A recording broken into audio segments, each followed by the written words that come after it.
Hi and welcome to this week's Three Legs Four Wheels F1 podcast. It's Paul here with Dan, Chris, Lee.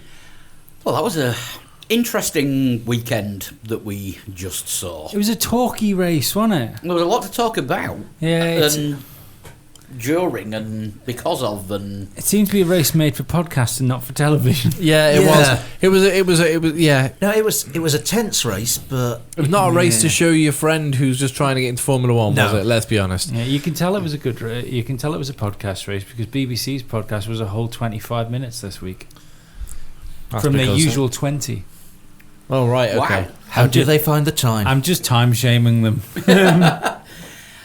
I don't think this is going to be a full 2 3/4 hours job tonight. I would hope not. No. No, a lot of people were complaining on Twitter, and the problem with F1, in my eyes, is the amount of naysayers that you get with the sport. This is rubbish. Yeah. Switch it off. Watch Yes. something else. Yep.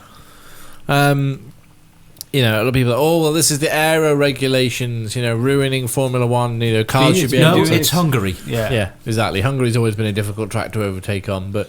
I was there in 2001, I think, for the Did you race. watch the race from Yeah. Budapest? Yeah. What's it like at Budapest then? Because I think you're the only person I know who's been to watch the race there. Cheap. Well, let's The- go to Budapest. This was when Silverstone was, I think, 120 a ticket just for Race the day. Sunday. Grandstand seats were £40. Wow. Bloody hell. You see, this is... The food was unidentified meat, though. So Goulash. no, Oh. with, no, just meat. with goulash made from real ghoul. Yes. Ghoul ass. No, I mean I'm being mean to the Hungarian people, but Budapest looks like a beautiful city. It is lovely. Well, Buda and Pest, it's two Yeah. cities, isn't it, that cross over the river. And the circuit is the 32nd running, I think, of the Hungarian Grand Prix. Something like I remember when it was still a fairly newish race, and people were still, we've been going to it for 10 years, we're still not sure about it.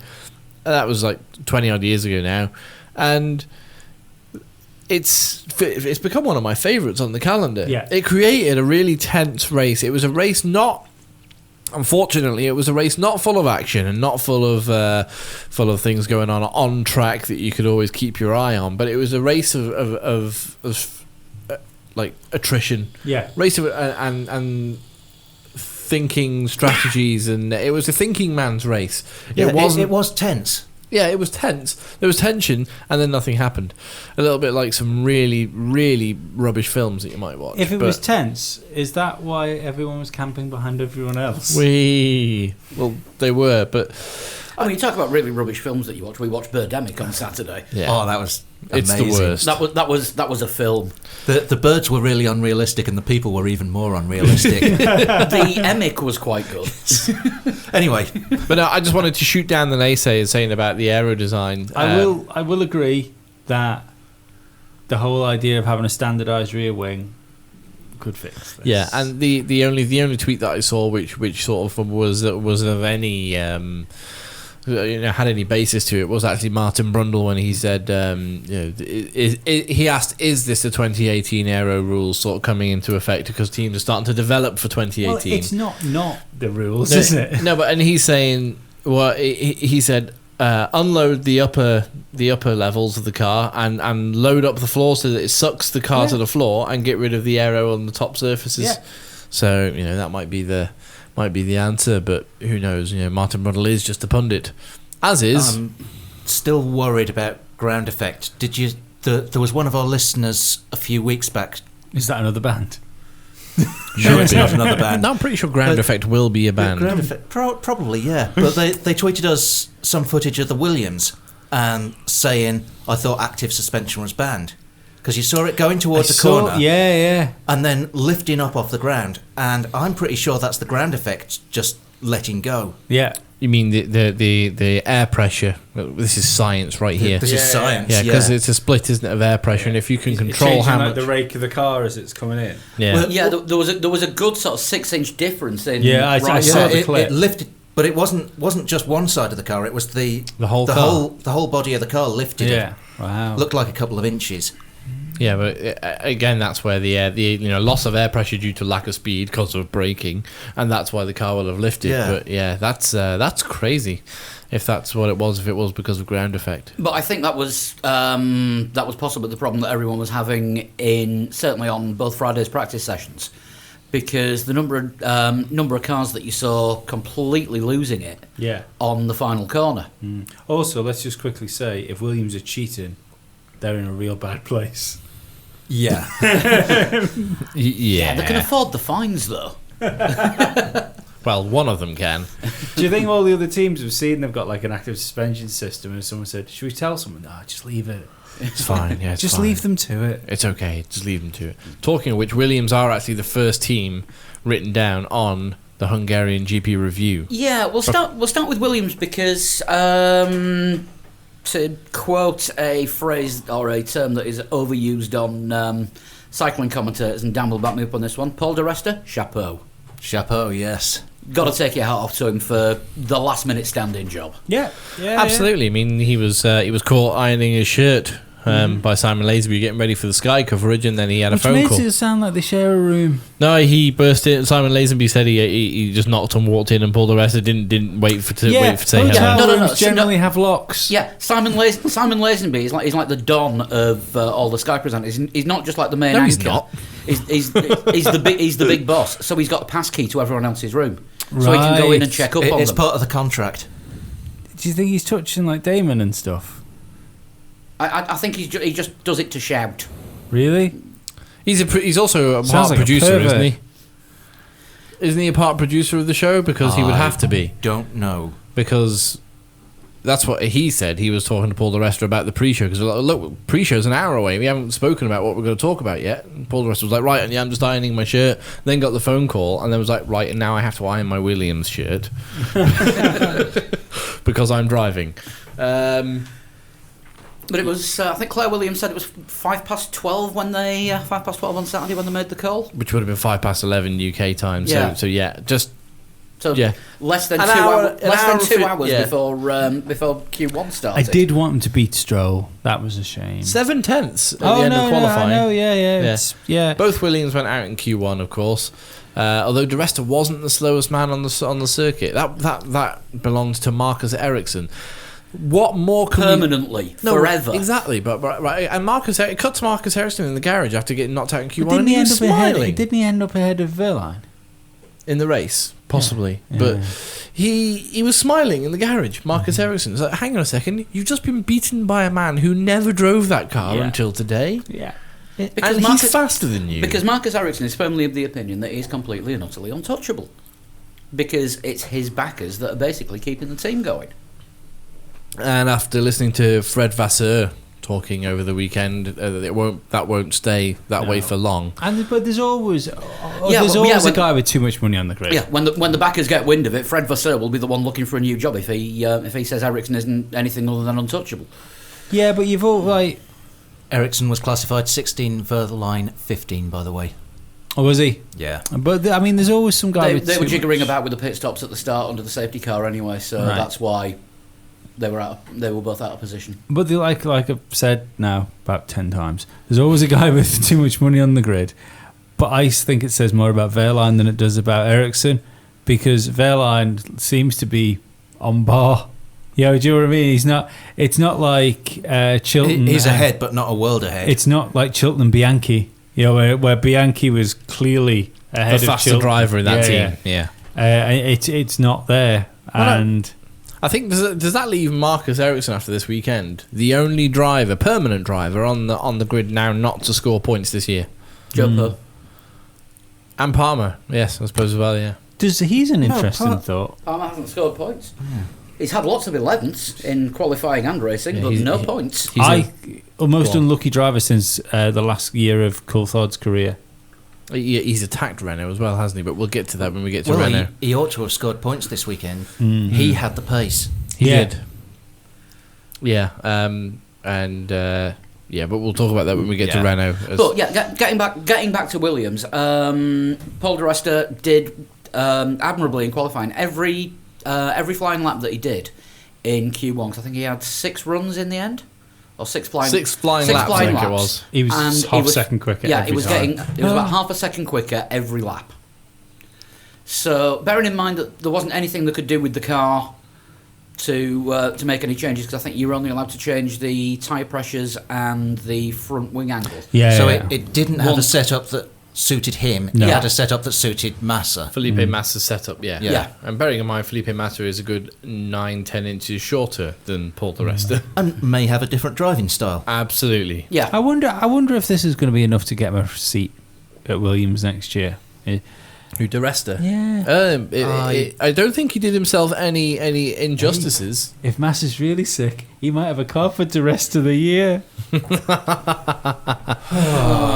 you know what? You really are a dad. Oh yeah. Oh yeah. You really are, as is Michael Cohen, who sent me a very similar joke like that on I Twitter. know.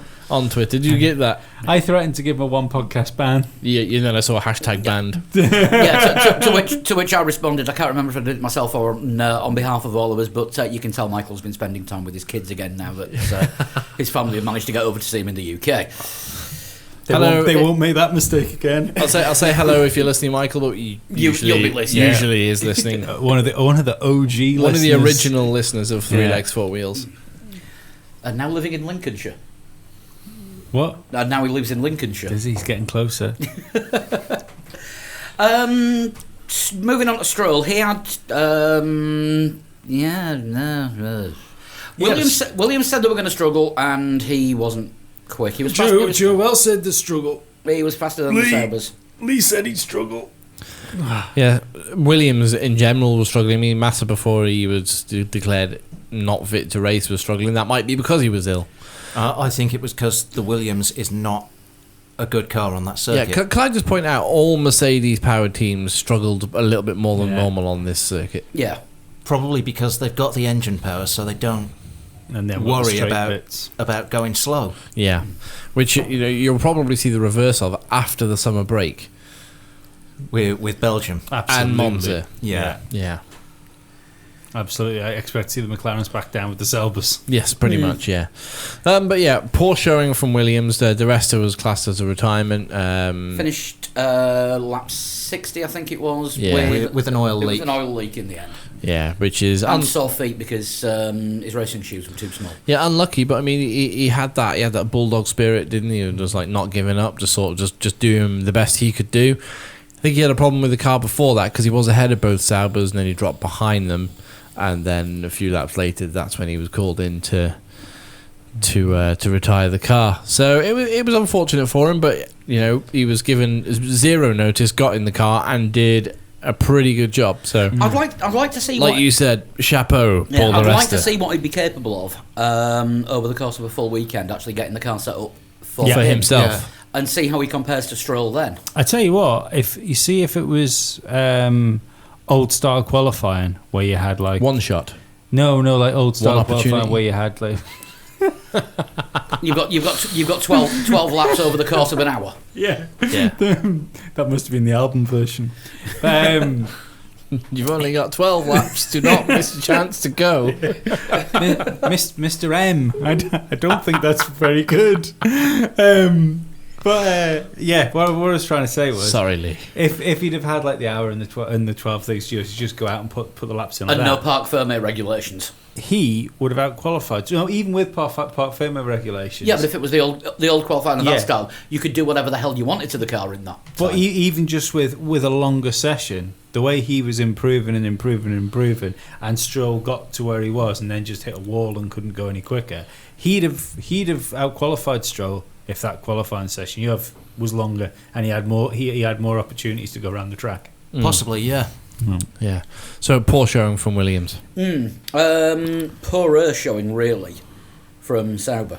Well, yeah. But did we not say, or we didn't say, Sauber or perhaps Manisha Kaltenborn before she was unceremoniously booted out the door said, By mutual consent. yeah, That's unfair. We don't know if there was a ceremony or not. correct, unceremoniously. There could have been beers handed out. Yeah. It could have been the celebration. Could have been invitations. Absolutely, but the Bring a wallet. £10 per ticket. Feel like a swingers party, but just a bowl full of wallets. But she said that we are confident enough in our aero that we don't need to worry about the engine.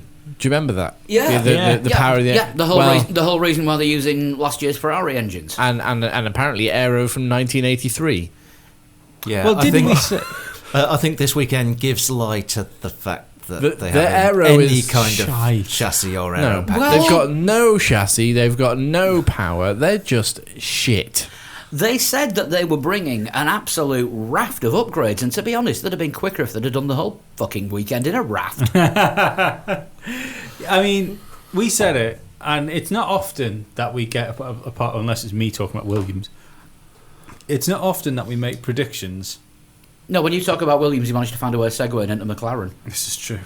But it's not often we make predictions and we fucking slam at home. Before the season even started, when she was saying about they could rely on things, you know, and we said that this was going to happen. That it was bullshit. We said this is not the fucking way to run a Formula One team, in our professional opinion, as amateur podcasters. Yeah, to be honest, Sauber are writing the book on how not to run a Formula One team this year. I think so.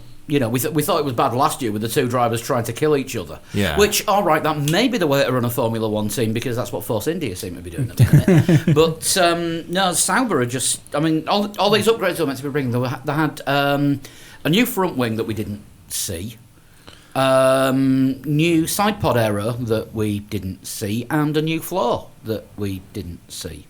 Ace, so they must have stuck all that on in practice and gone, nope, none of that works. Oh, they'd got it all, and did you bring it? No, I thought you were meant to pack it. See, it's coming via Hermes.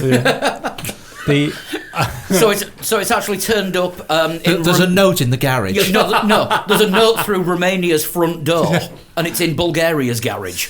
what you've got is you've got a load of like the chief mechanics out the back of the Sauber garage, Which is whoever's passing at the yeah, time. whoever's passing, they can get a T-shirt on, and he's there with like 100,000 Kinder eggs, and he's just opening the Kinder eggs. Oh, fucking hell, it's another Batman. I need a front wing, and that's where they're looking for their upgrades. Buying Happy Meals. Buying Happy Meals. Yes, found a wheel. It's a Lego wheel. It's the We'll only- try it. The food's the only thing happy in that garage. Oh dear. Yeah, but the car might as well be made of Lego. It's that brick like. Yeah, it's Lego, Yeah. Lego Technics though.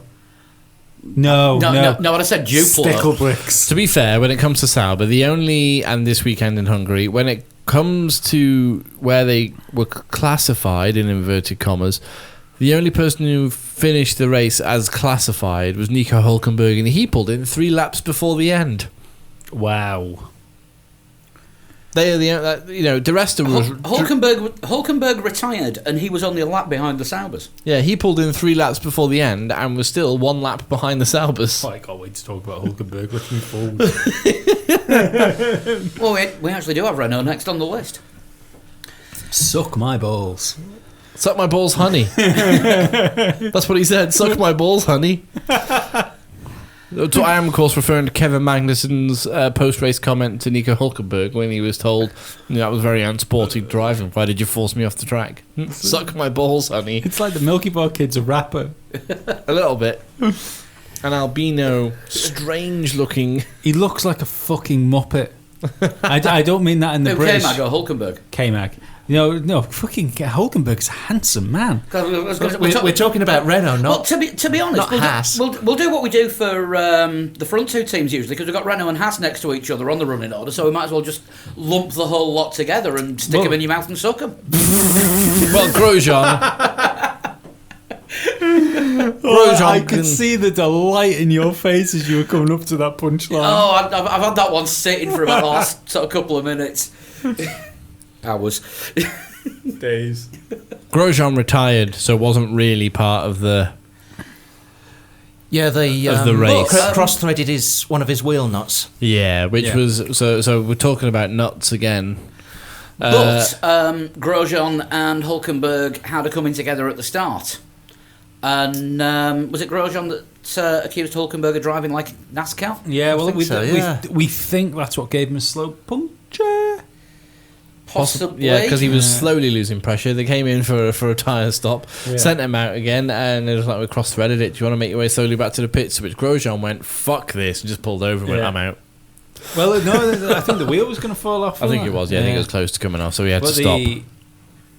So that's a fine for an unsafe release then. He should have been happy. It has been. It has been a fine for an unsafe Oh, release. that- And They've done Is it. it just a fine or I don't know if they've given them I think any. it's very justified. Well, normally it would have been a drive-through. godly? Normally it would have been a drive-through after the pit stop, but you couldn't drive through anywhere. no? I don't know if he's actually been penalised for the unsafe releases in a grid drop for the next race. I don't know. They shouldn't do that to him because it was the team that screwed that one up. Yeah, but I would doesn't like seem to matter, them does it? to. I would like them to give him a grid drop, just to see how upset he gets.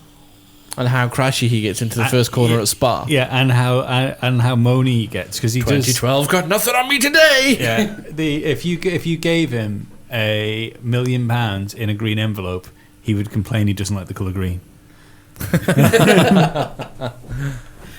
Yeah, I can't remember who it was that sent us the tweet, but it was like it was kind of the three things in life that are inevitable: death, taxes, and Grosjean bitching about something. Which is true. I mean, we have a go at Lewis for pissing and moaning on the radio constantly. Yeah, but at least he's moaning because he's fighting for something. He's fighting for a world championship. Grosjean is fighting an internal struggle with his own psyche. Now, if we want to talk about somebody who looks Yeah, like a muppet, there's Beaker. Yeah, well, no, but Grosjean is fighting something in his own psyche because sometimes he comes across as being quite a nice, happy guy, and on the other side, he's French. So there is so there's an internal struggle there. Surely, if it's French, it's going to be something existential. He doesn't shrug his shoulders often enough to be French. No, or no hands. That's what I mean. He's not very. He doesn't gesticulate very Yeah, often. but he's desperate. He's desperate to get the Ferrari seat, so maybe he's working on the Italian hand Maybe. gestures, which are He's- quite a lot different to French hand gestures. He's nowhere near condescending enough to be French. No, he's. You look at the Renault Well, he's boss. born in Geneva. No, but you look at the Renault boss. You know the guy that's slightly tanned. Cyril Abiteboul. Is that? Yeah. Yeah, that's him. That's the name. That. Mm. But yeah, you look at him. Like, I think he hates me through the telly. He's judging you through your TV Look at screen. you sitting there watching this. You should be out doing something like this. Yeah, but is that his name or his job title for the description? Cyril, a Beta Bull, or at least a Toro Rosso. Ah, very good. Not really. I'll get me but- clothes. But yeah, the thing with Grosjean had to retire. It was unfortunate for him, and it was the team's fault. So, but switching back to Renault for a second and talking of switching, the drivers are very obviously having to switch because of a team order into turn one. Palmer slowed right down, and Hülkenberg went past him because the Renault believed that the Hülkenberg had the pace to go way up into the points. Yeah. But they ruined Palmer's race because of that. He had to slow down. He lost at least 3, maybe 4, 5 seconds, perhaps. And on the round of pit stops that came up after that, Palmer probably would have been around about where Van Dorn was. 10th. Yeah, Renault's strategy was rubbish. They had the pace to get Palmer double points. Yeah, well, yeah, and they should. Well, no. I've got a theory on this. Renault's strategy is make Palmer look bad, and then it'll be great when Kubicza's in the car in Spa. Well, yeah, but what they should, but that's thinking ahead. What they should have done in this race is given each driver the chance to maximise the points. Now, somebody said on Twitter that Hülkenberg started behind Palmer, had to stop earlier than Palmer, and then was still ahead of him when he retired. I said, well, yeah, because Renault pulled Palmer over to let Hülkenberg through. If that was Jolyon Palmer's last race, I feel really sorry for him because that wasn't his fault. He was a bit crashy in practice sessions, admittedly, and that's not what you He want. ripped the front end off the car in FP1. Yeah, pretty But much. didn't he have a failure in FP1? I'm sure there was a failure. No, the failure was FP2. Oh no, sorry, the failure was FP. No, it was a failure in FP2. He took the nose cone off on the curbs on the outside of turn 4. in FP1. In FP1. Yeah, that's remember. It shouldn't have happened. It shouldn't. The nose shouldn't have come off like that. He was driving too fast over too rough a curb, and they levelled it out between Friday and Saturday because there was a big drop between the end of the curb and the grass. Right, so it wasn't really his fault then. If they He was levelled it driving. out. He was driving too fast for the surface that he was on. Yeah, but I mean, if But everybody else that ran wide lifted off. right, He okay, put his cool. foot down.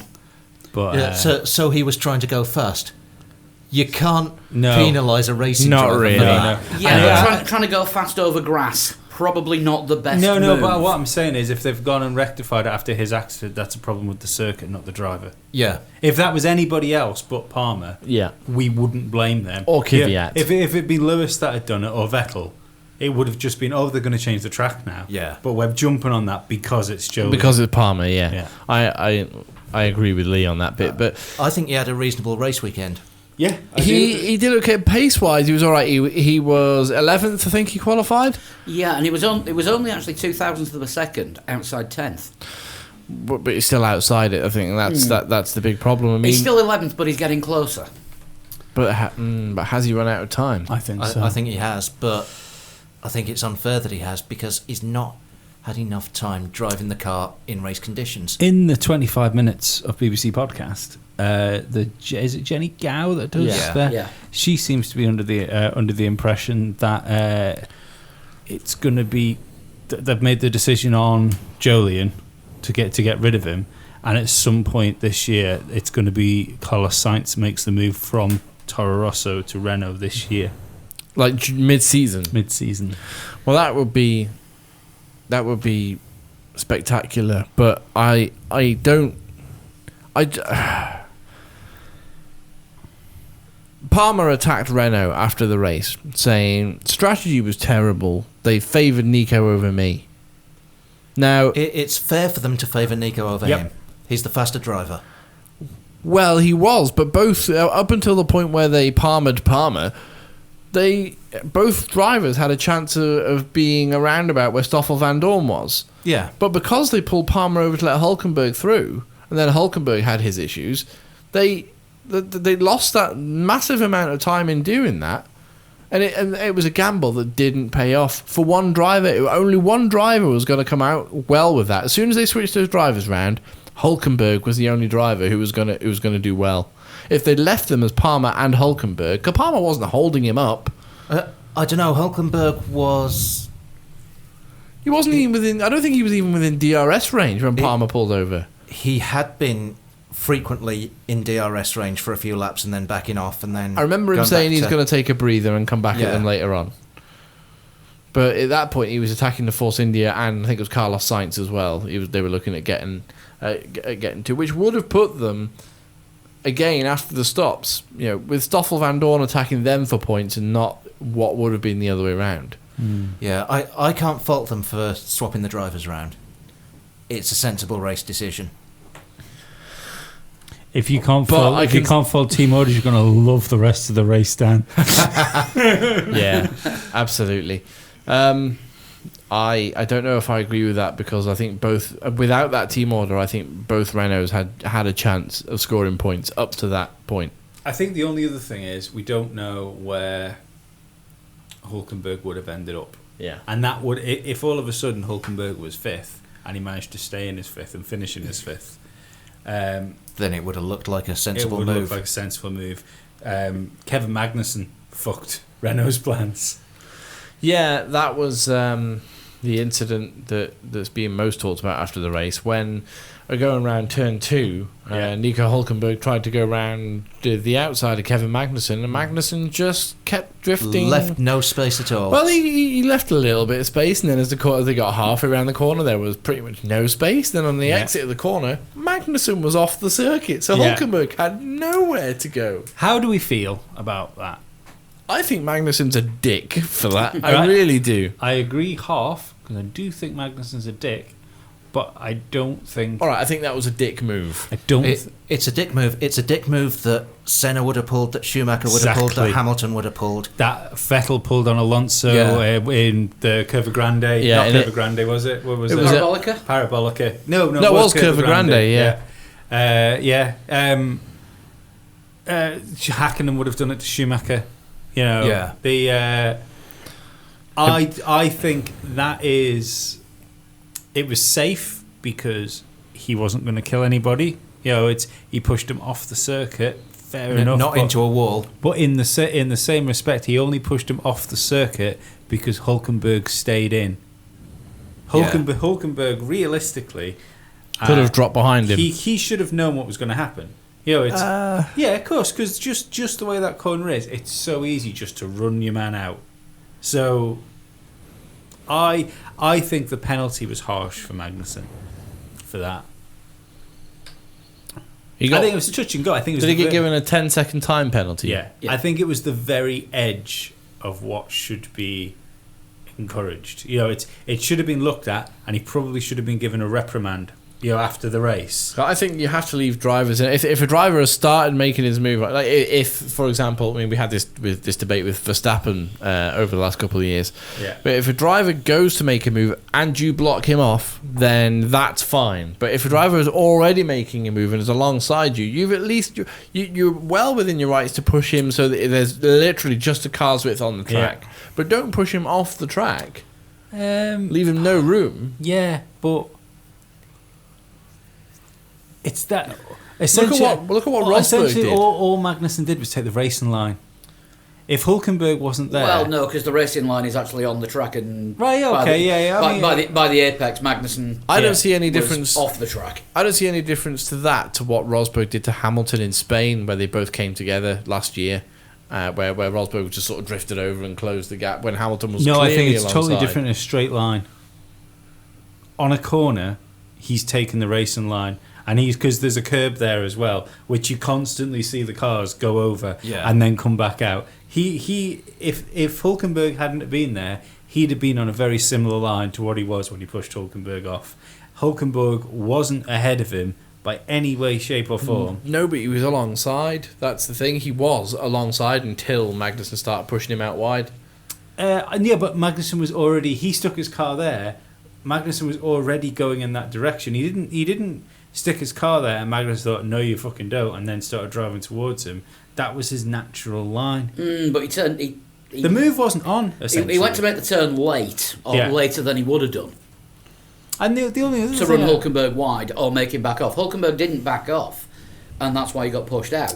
Well, no, if he did, I mean, he did. He started backing out because he backed out too late. Because realistically, if he didn't, they'd have had an accident. But yeah, I think it was on the edge. You know, it's. But this is the thing. I don't think it's slam dunk. I don't think it's a slam dunk. I think it's debatable. Yeah. Yeah, and that's like I say, it was definitely deserving of a reprimand. Might have been deserving of a penalty, but we want to see people racing, you know, and we complain all the time that there's no overtaking, or that they can't race each other, and remember the whole idea of like moving under braking being the death of overtaking and stuff like that. Yeah. Yeah. So I don't know. It's people need to work out what they want. Good, clean racing. I like racing, but if you're going to race, you're going to push somebody else off the circuit, then I don't think that's clean. Stay there. He didn't need to stay there. He could have backed out of it. And followed him. He was clearly faster. So rather than let himself get run off the track, he'd have been better falling in line with him, following him around, and then trying to get him again. I think the big problem here is the fact that it was so difficult to overtake around that circuit this weekend that you had to do banzai moves to try and get anything done. Yeah. So. Lee's talking sense.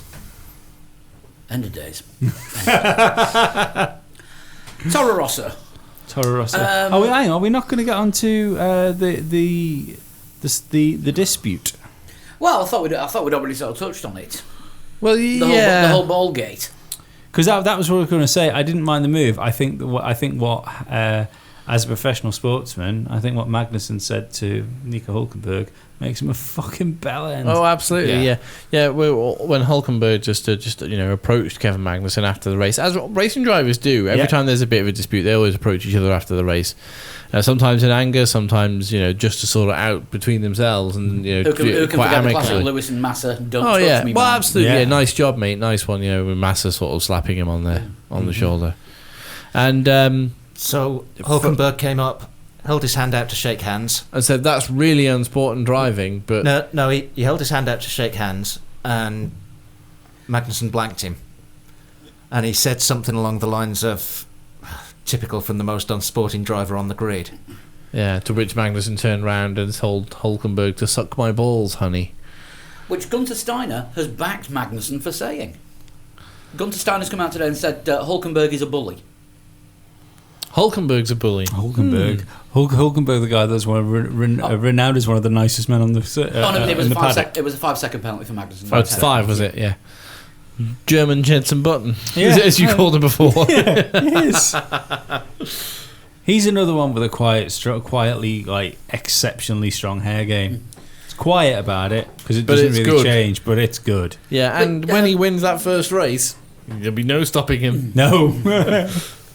But yeah, Gunter Steiner has basically spent today slagging off Hulkenberg for what he did to both Haas drivers. Yeah. He's got to defend his own drivers, though. Oh yeah. To the extent Nico was the guy who destroyed Roman's race, and then we get a penalty because of what he did to Kevin. I think him and Grosjean were touch and go. I still It's blame for- Magnussen more than Hulkenberg for that incident. To be honest, side to side bumps into the first corner of a race is something that's going to happen. It's part of course it racing. is. Yeah. You have 20 cars trying to get into a space that 2 cars can fit in. Yeah, and With cold tyres, cold brakes, not entirely predictable. yeah. As other drivers found out, Yeah. which we'll get to later. And you might argue as well. Sorry, Grosjean, but he does tend to find himself in situations where he has incidents, and you go, another driver wouldn't have had an accident there. Yeah, you're quite right. Yeah, like Yeah. with Palmer in Russia, Yeah. and places like that. Yeah, Grosjean, that would have happened to Grosjean. That wouldn't have happened to Kimi Räikkönen. That didn't sound very luxurious. No, did did it? That wasn't a luxurious cloud. No. That brought tears to me. I did that one. Stop sticking up your bum.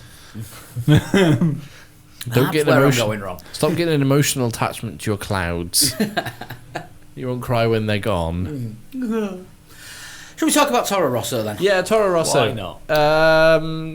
Kvyat had a fairly good recovery drive after his sort of first lap escapade, where he was all over the place at one point. And not the best qualifying in the world ever, and he has got to be bloody careful now until the end of October. Yeah. Yeah, he's on ban points, isn't he now? He's got 10 he's and got 12 10. is a ban. And most people hand dishing out 3 when something goes really, really He only got wrong. 1 point for blocking Stroll. If he'd have blocked a real driver, then he'd have probably got more. Yeah, well, Do you think there's he's been told something this year? You know that like next year's probably not going to happen, possibly. or is he being kept on? Have they confirmed him? They haven't. They haven't confirmed or denied anything. Because I keep imagining. Sorry, I keep Well, the ima- confirmed sites. I think I think French Toaster said they are staying. We will be sorting contracts out. Right, but there's no Christian contracts. Horner's the only one that said Toro Rosso are staying as they are. Right. Okay. Because, but I think when he says, I think whenever Toro Rosso is being sort of said as it's staying as it is, it's been in more relation to Carlos Sainz, hasn't it? So That's because he's the one that has Makes been linked with noise. other teams. And he's making the most noise. Yeah. yeah. See, you know how like there's that whole sort of meme of like people that might be gonna die, and they're like the what do you call them? The people that bury people. Undertakers. Undertakers measuring them up. You know, I can't remember. You couldn't remember the name of the Undertaker. Oh yeah, I thought he's a wrestler as well. What a coincidence! But Was a wrestler. he's still a wrestler to me. But to be fair, I never liked the Undertaker actually. So, but you know, right? So he's measuring them, you know, behind them. Yeah, that sort of The thing. old comedy cowboy movie Yeah, joke. yeah. So do you think that Pierre Gasly's been sort of saddling up next to him, going, "Oh, so that's your driver box there? How many sets of gloves can you fit in one of those? You know, if just theoretically, if I was to get a drive at some time, how many do you think I'd need for a race weekend?" Yeah, it's Danny Kvyat didn't start the weekend off well, although Sunday he was. But Toro Rosso sort of took on Sauber's mantle of being anonymous, didn't they? Well, Kvyat no, did. Kvyat did okay. He crossed the line. I think he had a deliberately anonymous race. he crossed the line 12th, but because of Magnussen's penalty, he got 11th. Carlos Sainz had a quietly good race, Yeah. like he used to do when he Yeah. was. Just getting on with it. Yeah, but he was fighting quite a lot, especially in the first half of the race with Sergio Perez. Yeah. And Alonso. And Alonso, and actually lost a place to Alonso at Yeah. one point. Alonso, actually under DRS, overtook Carlos Sainz? Well, I think given the fact that certain other teams have been having terrible years, I think Toro Rosso is quietly having an appalling year. Yeah, I think so Yeah. too. You know, because so much was promised from them. Mm-hmm. You know, look at this amazing livery. Look, wow, this aero package looks good. And then somebody did that picture with Them and the Mercedes. Oh Oh, wow, fuck, that looks, yeah. that looks a lot like the Mercedes, except it isn't. No. Everybody else is making them look better than they actually are. Well, yeah. I mean, I don't even necessarily think they're making them look better. I think it's just the fact that Sauber are in such a bad place. Williams are in such a you don't know where they are. That they're that mid-grid team, but realistically, they're what would you say they're on a par with Haas? I don't know, because the last few races they've had problems which have been caused by their drivers. Yeah, this so is true. You don't know where the team actually is. Yeah. But I felt that I mean, realistically, we thought at the beginning of the year when we thought Red Bull were going to win everything, we wondered whether Toro Rosso could be the second fastest team behind Red Bull. Yeah, we did. Yeah. we Yeah. thought about it. Yeah, it's not turned out to be like that. I mean, Sainz was having decent battles with the Force Indias, then battling and losing out to a McLaren. So experience over youth. If you're going to lose out to one of the McLarens, you lose out to Alonso, though, don't you? Yeah. You could choose. But yeah, Sainz just did his getting on with it one again. The thing is that Kvyat, we will see Gasly in a car before the end of the season This weekend. because Kvyat will be we'll be seeing Gasly in a car at a race. Oh, right. He's testing this week, though, isn't he? Yeah, he is. But there's no way that Kvyat is going to go until the US without getting a ban. Which I think. He's got let's have a look, 1, 2, 3, 4, 5, 6 races Yeah. while he's still got those 10 points, because the first points to come off from the US Grand Prix last year, and it's 12 months, not a year's worth of races. Yeah. Which those points come off the day after this year's US Grand Prix. He's got more penalty points than he has championship points. So are you saying that Kvyat can be 100% clean for the next 6 races? Well, no, probably not 100% clean, but he's just got to not get any further penalty points. Yeah. He can. I mean, basically, not do to anybody what he did to Vettel in Russia last year. Hit him up the arse and then hit him up the arse again. Yeah, exactly. Yeah, I don't think he'll get a ban. I like to think that he's probably clever enough to know he's got to rein it in a bit. I would hope so. I mean, he's claiming that the stewards were making an example of him.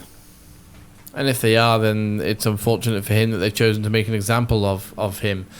But I thought he did quite well after his poor Saturday, and he had quite a poor start as well, if I remember rightly. And he, to be classified 11th, fair enough, he finished 12th. Not the worst Sunday he could have had. And Sainz to finish 7th is again a sort of head down, headstrong sort of performance from Sainz that he's going to need throughout the second half of the season. No matter what happens, if he stays at Toro Rosso, that he's going to have to go into 2018 with confidence from that team that he can still produce these kinds of performances. If he is going to go elsewhere, the team or teams that are looking at Carlos Sainz are going to need to know that he can still put those performances in without being swayed or distracted by something else.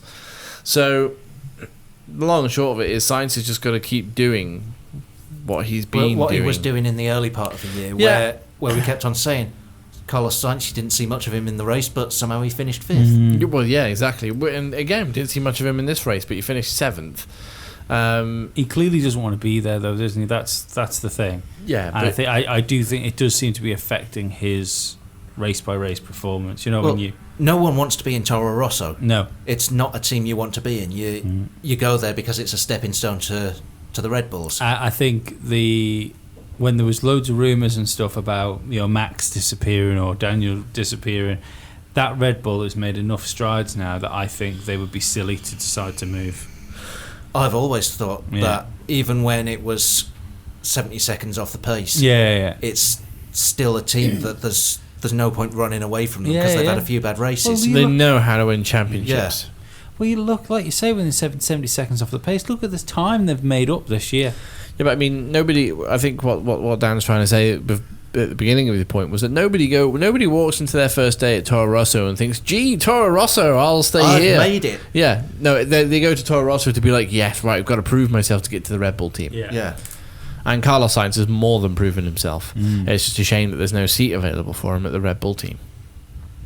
But obviously, Red Bull, as the organisation, like what he does Yeah. because they are that desperate to hang on to him. That are they screwing his career up by hanging on to him?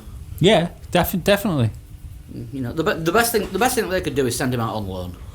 Yeah, but why? I still stand by this. Like, I know they've said that they put the price as $8 million, didn't they? Something like that, To buy him out of his contract. But why would you do it? If he's good enough to be in your car, yeah, that means you think there's talent there. You know, to put him through your driver program and things like that. Yeah. So you give him to Renault, which is essentially a direct competition of Toro Rosso. You are literally losing a driver and taking points off yourself at the same time. There is no sense in Toro Rosso allowing, apart from it just being the nice thing to do, but I don't think anybody in Formula One has ever done the nice thing. No, that might not be the nice thing to do, or it might not make sense. No, but they'll do it. You write a contract for him that says, yeah, the day we say we want you in the Red Bull, Yeah. you come running. You don't say, no, I'm winning the championship in this Renault. But when he's only got 1 year left on his contract anyway, you're not going to get that contract out of him. It's not like they own him.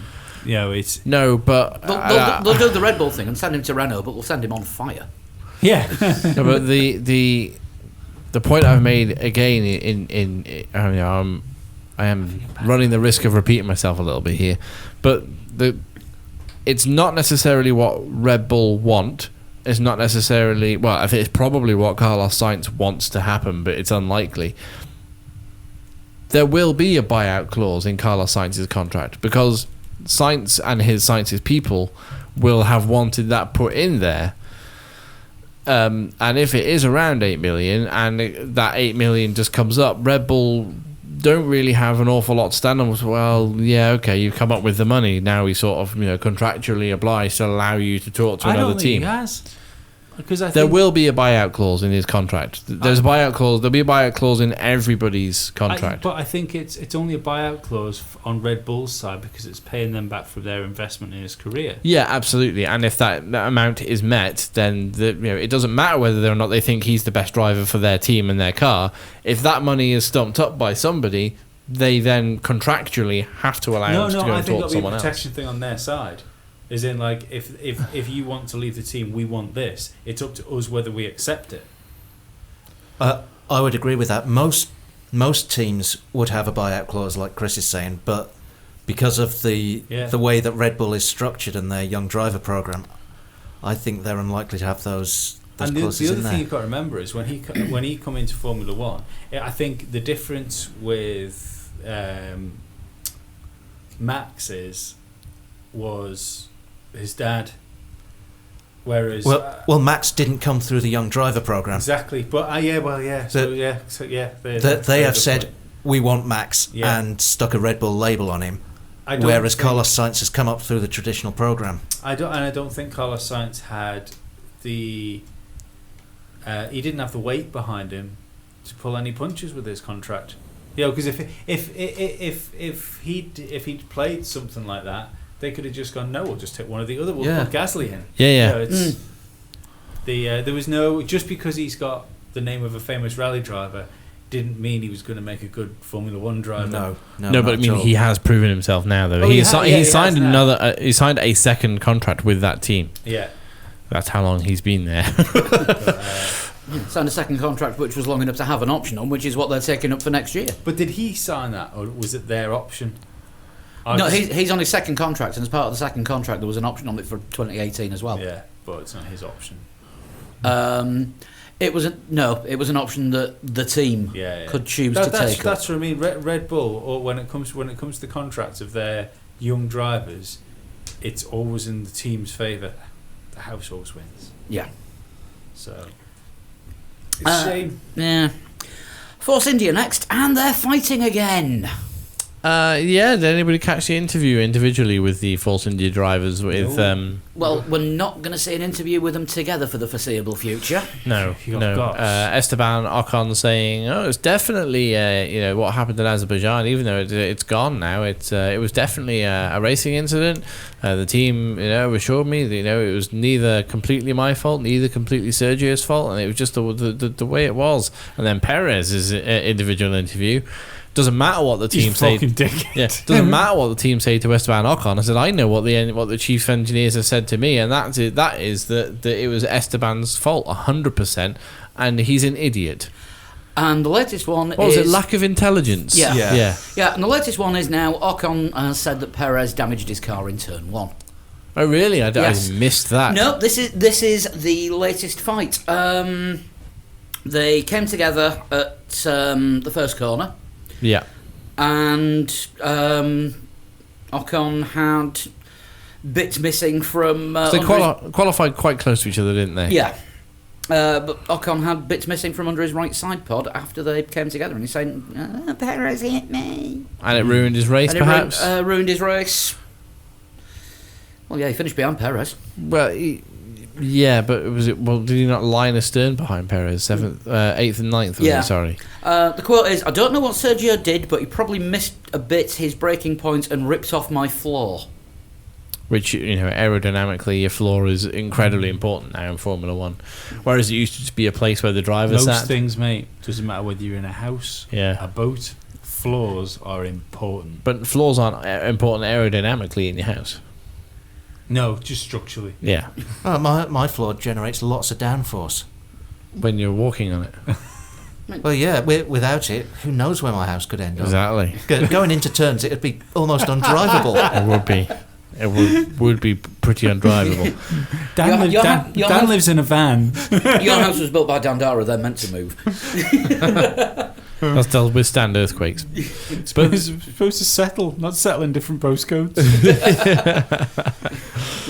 But yeah, I don't know about that. But if Ocon has had his floor ruined, which means that he's had his race compromised, it's unfortunate. But I mean, you can't just go start blaming your teammates straight away. I mean, Well, the thing is, that's where the relationship with those two drivers is now. Slightest thing, like, Mum, he hit me again. so is it something to do with the colour of the car? Maybe, do we think? Possibly. No, I think we're going to get another 9 races this season of them two pissing and moaning at each other. The slightest thing, and it was all the other guy's fault. A bit like Sauber last year after Monaco with Nasser and Ericsson. Where they both got made to sit on the naughty step and release a joint statement. And then, we understand the team comes first. Yeah. Well, you talk about frustrations. Do you think the ever-impending re-signing of Raikkonen is a frustration for Perez? I think it's frustration for everyone else who wants to be in that seat. But realistically, if you look up and down that grid of a experienced Formula One driver that you could plug into Ferrari that would probably fit quite well, I think Perez has all the makings of a fine Felipe Massa. Yeah. Yeah. And he'd have been, if it wasn't for the fact Race that, wins. Yeah, If he's lucky, a shot at one championship in his 8 years there. Yeah. And I think he would... I don't think he's got the aggression to be a Vettel or someone like that. No. Well, no, So look what he'd be happened. a good number 2 driver. I Look don't what happened think when he he's got got the aggressive. presence either. Like the presence within the team. Yeah. How some drivers just come into a team and make the team their own. Well, look at what happened when he got aggressive at McLaren with Button. Sacked him. Well, yeah, it didn't work, did it? He couldn't be too aggressive. They replaced him with K-Mag. Exactly. And Though he was very young then. he was young and he was aggressive, but he can't forget that that's exactly what Esteban Ocon is now. Yeah. Esteban Ocon is Sergio Perez from 5 years ago. No, he's better. Than Perez 5 years ago.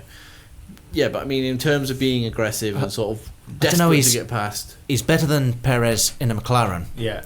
Not sure he's better than Perez in a Sauber. I think that Sauber was a better car than this Force India.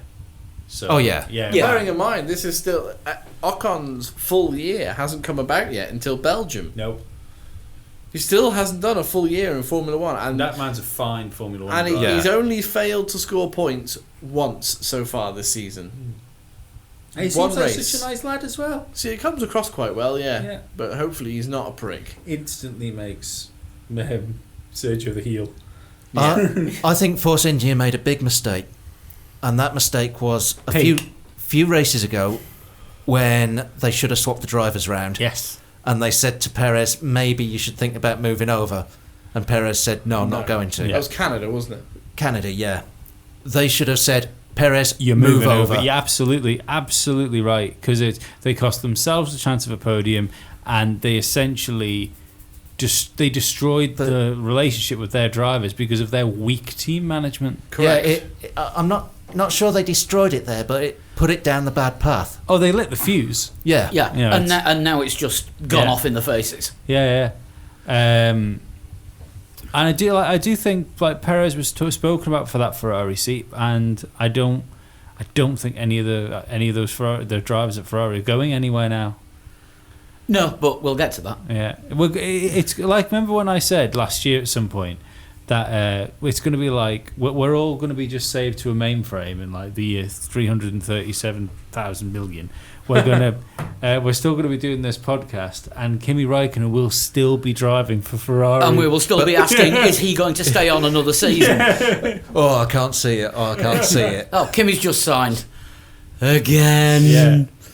Well, yeah, that's part of Vettel's contract negotiations, isn't it? That he wants Kimi to stay for at least one more year. Yeah. Which doesn't mean he's going to stay for just one more year. No. It's at least. But I think there's a difference in Kimi here as well. I know we're not. We should really wait for Ferrari, shouldn't we? Now is that next? No. No. Let's talk about the next team then before we start. Yeah, but So we won't be talking That's a about. novel approach. So we won't be talking about Ferrari for about another 3 days because it's McLaren. Strap yourself in, lads. Lee's Strap just yourselves in. lit a cigarette. strap yourselves in, because highlight of the season so far, Just like this time last year. Fernando Alonso on the deck chair, sitting next to the mural of himself on the floor. I don't care what anyone says. That's brilliant. No, the entire world loved that except Martin Brundle. Yeah. Exactly. Yeah. No, but I understand Martin Brundle's point. I don't. Can you explain it to me? Yeah. Please do. Because He just said like Fernando isn't a joke, and he should be on the podium Yeah. with those drivers. yeah, but why would team bosses not want him? Yeah. He should be. Yeah, I know. He that. should be on the podium. Yeah. The reason he's not on the podium It's because the car isn't there. Yeah, it's not Fernando Alonso. But I think it was just. It's Arai-san and Mr. Hasegawa. It was a Yeah. casual tweet Martin Brundle put out that I think was only bred through admiration for Fernando Alonso. Although you must have liked the fact that Jensen tore him a new one. Absolutely. But well, to be perfectly honest, even like I didn't agree with Jensen's tweet about it. I took Brundle's say for what it's supposed to say. I fucking must say, actually, before I forget about this, it's off subject, but I took. That makes a change. No, it's still on Formula One. That makes a But I change. tweeted Damon Hill the other day because I took massive exception to him talking about the Paddock Club. He did like a dinner speech thing for the Paddock Club, and he tweeted a picture of himself out doing this, saying, "I've done told a few stories for tonight for a selection of ultra dedicated fans." To which I reminded him he did a speech tonight for ultra rich fans. And I didn't like the idea that bank managers that are put in the positions where they're given fucking platinum passes to go to races are any more fucking like dedicated than dickheads that sit doing a podcast for 2 hours every week, and other dickheads that listen to that podcast for 2 hours. That's right, So- listeners. Lee just called you all dickheads. We're all dickheads, all of us. Except the bank managers. He didn't call the bank managers dickheads. If Ollie fucking Jenkins, that's been given his platinum pass for every race of the year, be so he can go there and sup champagne in the Paddock Club instead of watching a race as a dedicated Jolly hockey fan, sticks. he can suck my fucking balls, honey.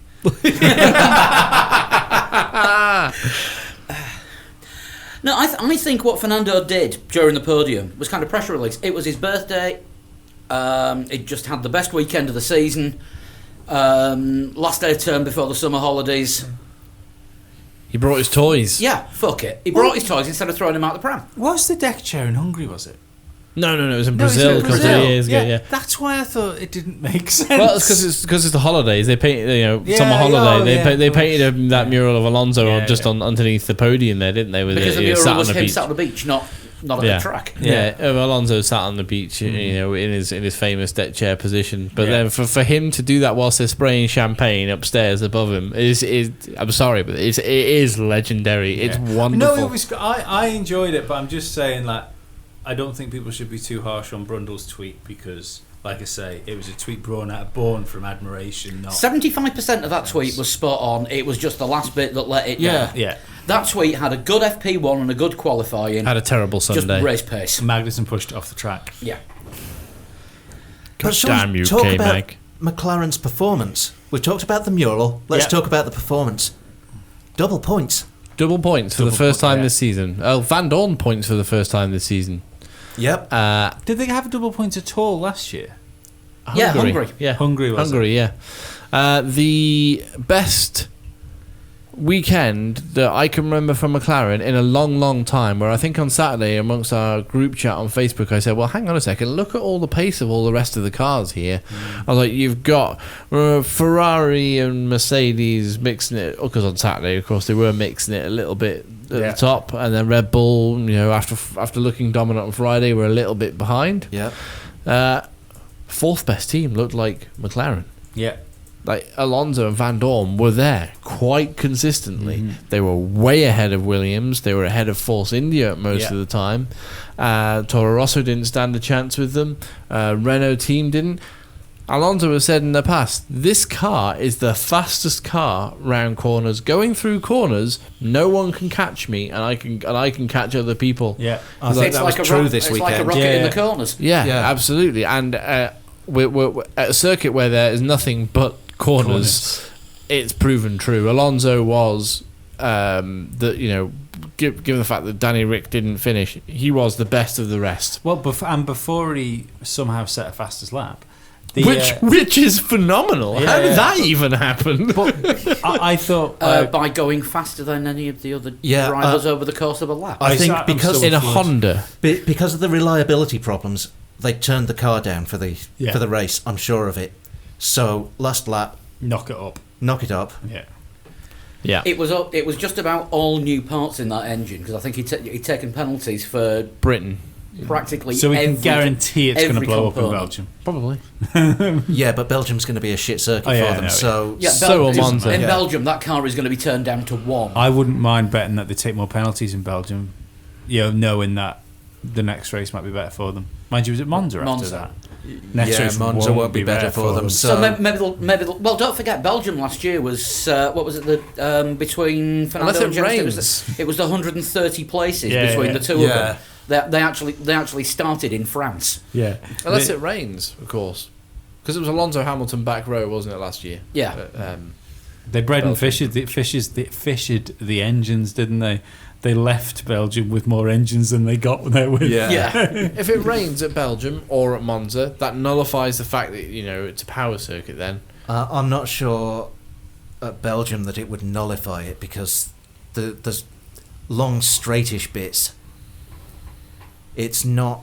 but Not it like knocks off that top edge of power, though, doesn't it? Knocks off the top edge, but I don't think it does enough. Possibly. Monza, you're looking at a different proposition entirely, but we've still got like 6 weeks before we talk about. Oh that. yeah. But it was great from both drivers. I mean, Stoffel, he's showing that he's getting used to the car as well, and if he can get it up to 10th. I still found the gap between Alonso and Stoffel noticeable. Yeah. It is, but it's Stoffel's getting there. The car is. No, yeah, is he, or was it just the fact that the car was better this week because the gap was the same between him and Alonso? Not really. We closed quite a bit. Really? He wasn't miles ahead of Van Dorn. He was 6th. Van Dorn was 10th. In 7th. qualifying, they were a lot closer. Yeah. Between Alonso and Van Dorn in the race, you had Sainz in 7th, and then the 2 Force Indias, and they were fairly close. And Van Dorn wasn't that far, but he was only a second or two behind them. It's just I think I don't know. I expect them to be closer. That's all. Yeah, there was writing them off. a gulf in class between where Verstappen finished and then Alonso finished. Yeah. That was a good. Or it was. I think Alonso was actually the last driver not to be lapped. That's right, yeah. Verstappen finished 13 seconds down. Alonso finished 71 seconds down. Yeah. So huge gap there. But I think most of the rest of the gaps were 1 or 2 seconds, apart from maybe the Saubers. Yeah. Yeah, that was one you could time on a calendar. Mm. But no, I think Stoffel is starting to hold his own. I don't see any difference, to be perfectly honest. I think if he'd finished directly behind him, regardless of what the distance was, I'd agree. But bearing in mind that it took a driver of Alonso's calibre to be able to overtake people. Sitting a second behind someone when everyone else, when you got Hamilton sat a second behind Kimi and not able to overtake. Yeah, but again, I think that's more to do again with the fact that Mercedes don't build a car that can follow. But every car on the grid was 1 or 2 seconds behind the one in front. Yeah, but there were cars making moves. Other teams were doing it, but Mercedes just didn't have a chance trying to get close to anybody. There weren't many cars making moves. Most there were of them very few overtakes. And to be fair, most of them ended up hitting each other. Yeah. Hitting each other, or it was Alonso making the move. Yeah. The other thing to bear in mind, I mean, this is a quote from Jonathan Neal from McLaren. He thinks that Stoffel might have actually got it into 9th if he hadn't have overshot the pit box. Oh, right. Because he did lose time on his stop. Fucking right, he would have done it. Because he overshot it by like half a car length, didn't he? Yeah. Everyone was ready for him, and then they had to move pretty bloody quickly. Did you see how close he was to your man at the? You know how they always have a guy holding the hose. Yeah. When the cars are leaving the pit box in front of them. Yeah. He was so fucking close to that guy, and I can because it's obviously a bit of anger because he's overshot his pit box, and then probably a little bit of a change of judgment because he's used to having the car half a length that back, much further back before he took off because like that was close. Like yeah. That was like some of the moves that everyone had to make to avoid Ricciardo. Oh, he had to go back into the garage and say, "Have we got anyone coming in? Because I really need to change my pants." The other thing that might have changed the way the car came out of the pit box is they lay lots of rubber down in the pit box. So if he's half a length further forward, there's going to be less rubber, so he'll have less grip. Yeah, definitely. That's a good point as well. Yeah.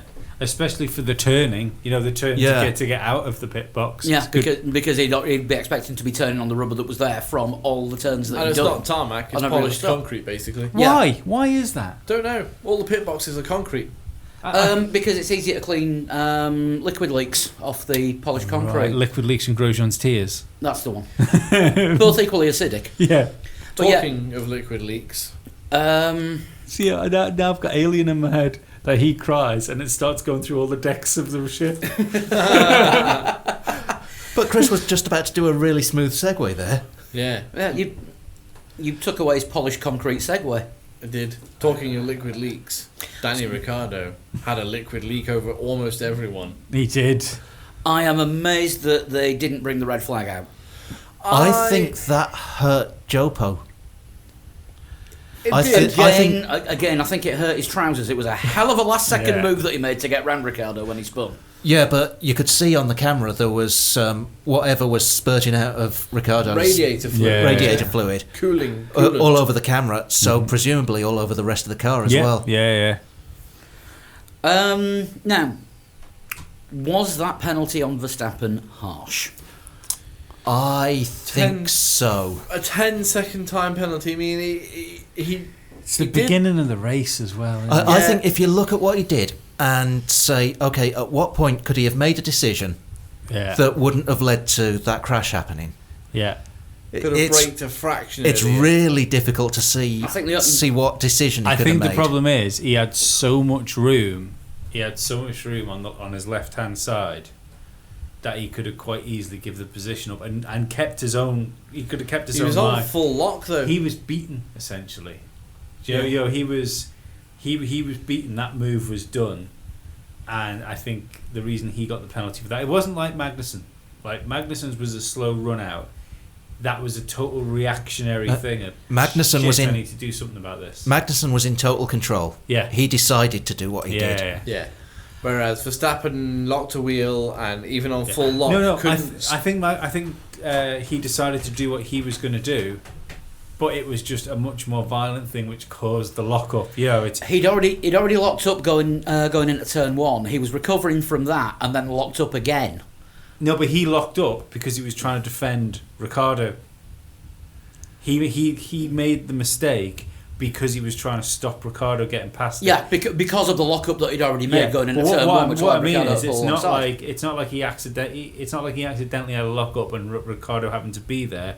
The reason he was locking up was in direct response to Ricciardo trying to overtake him.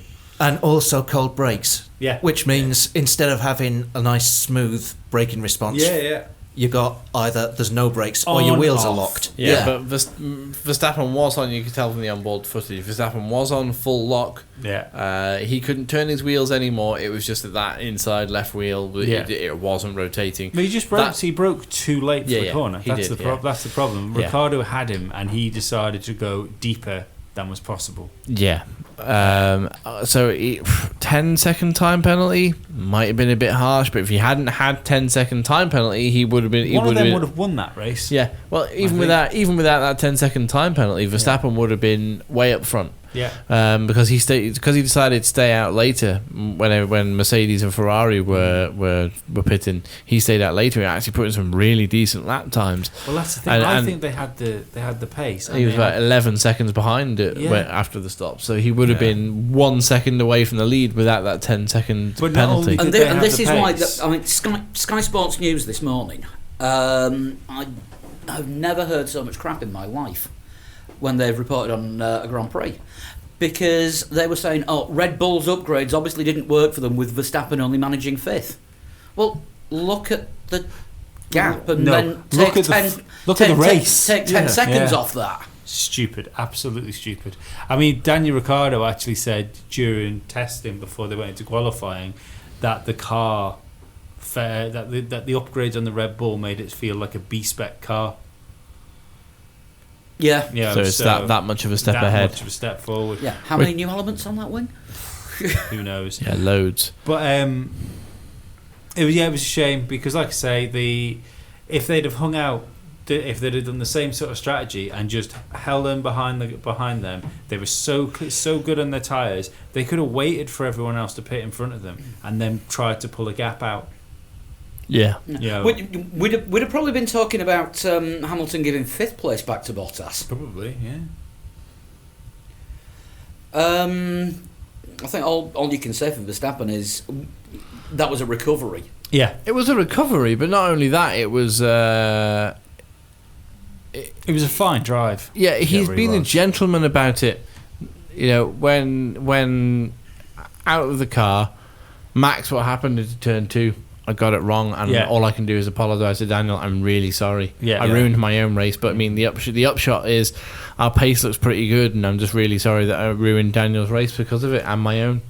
And they have now both sat down and talked it through. And Danny Ricciardo was gone. It's been sorted out the right way. Do you know what the best thing was about that, which I did like as well, was the fact that even when Ricciardo was sat in his car when it was broken down and he radioed in, he said, "Being hit." He said, "You know who I think hit me, don't you?" Sainz. He said initially that he thought Sainz had hit. Oh, did he? Yeah. Because I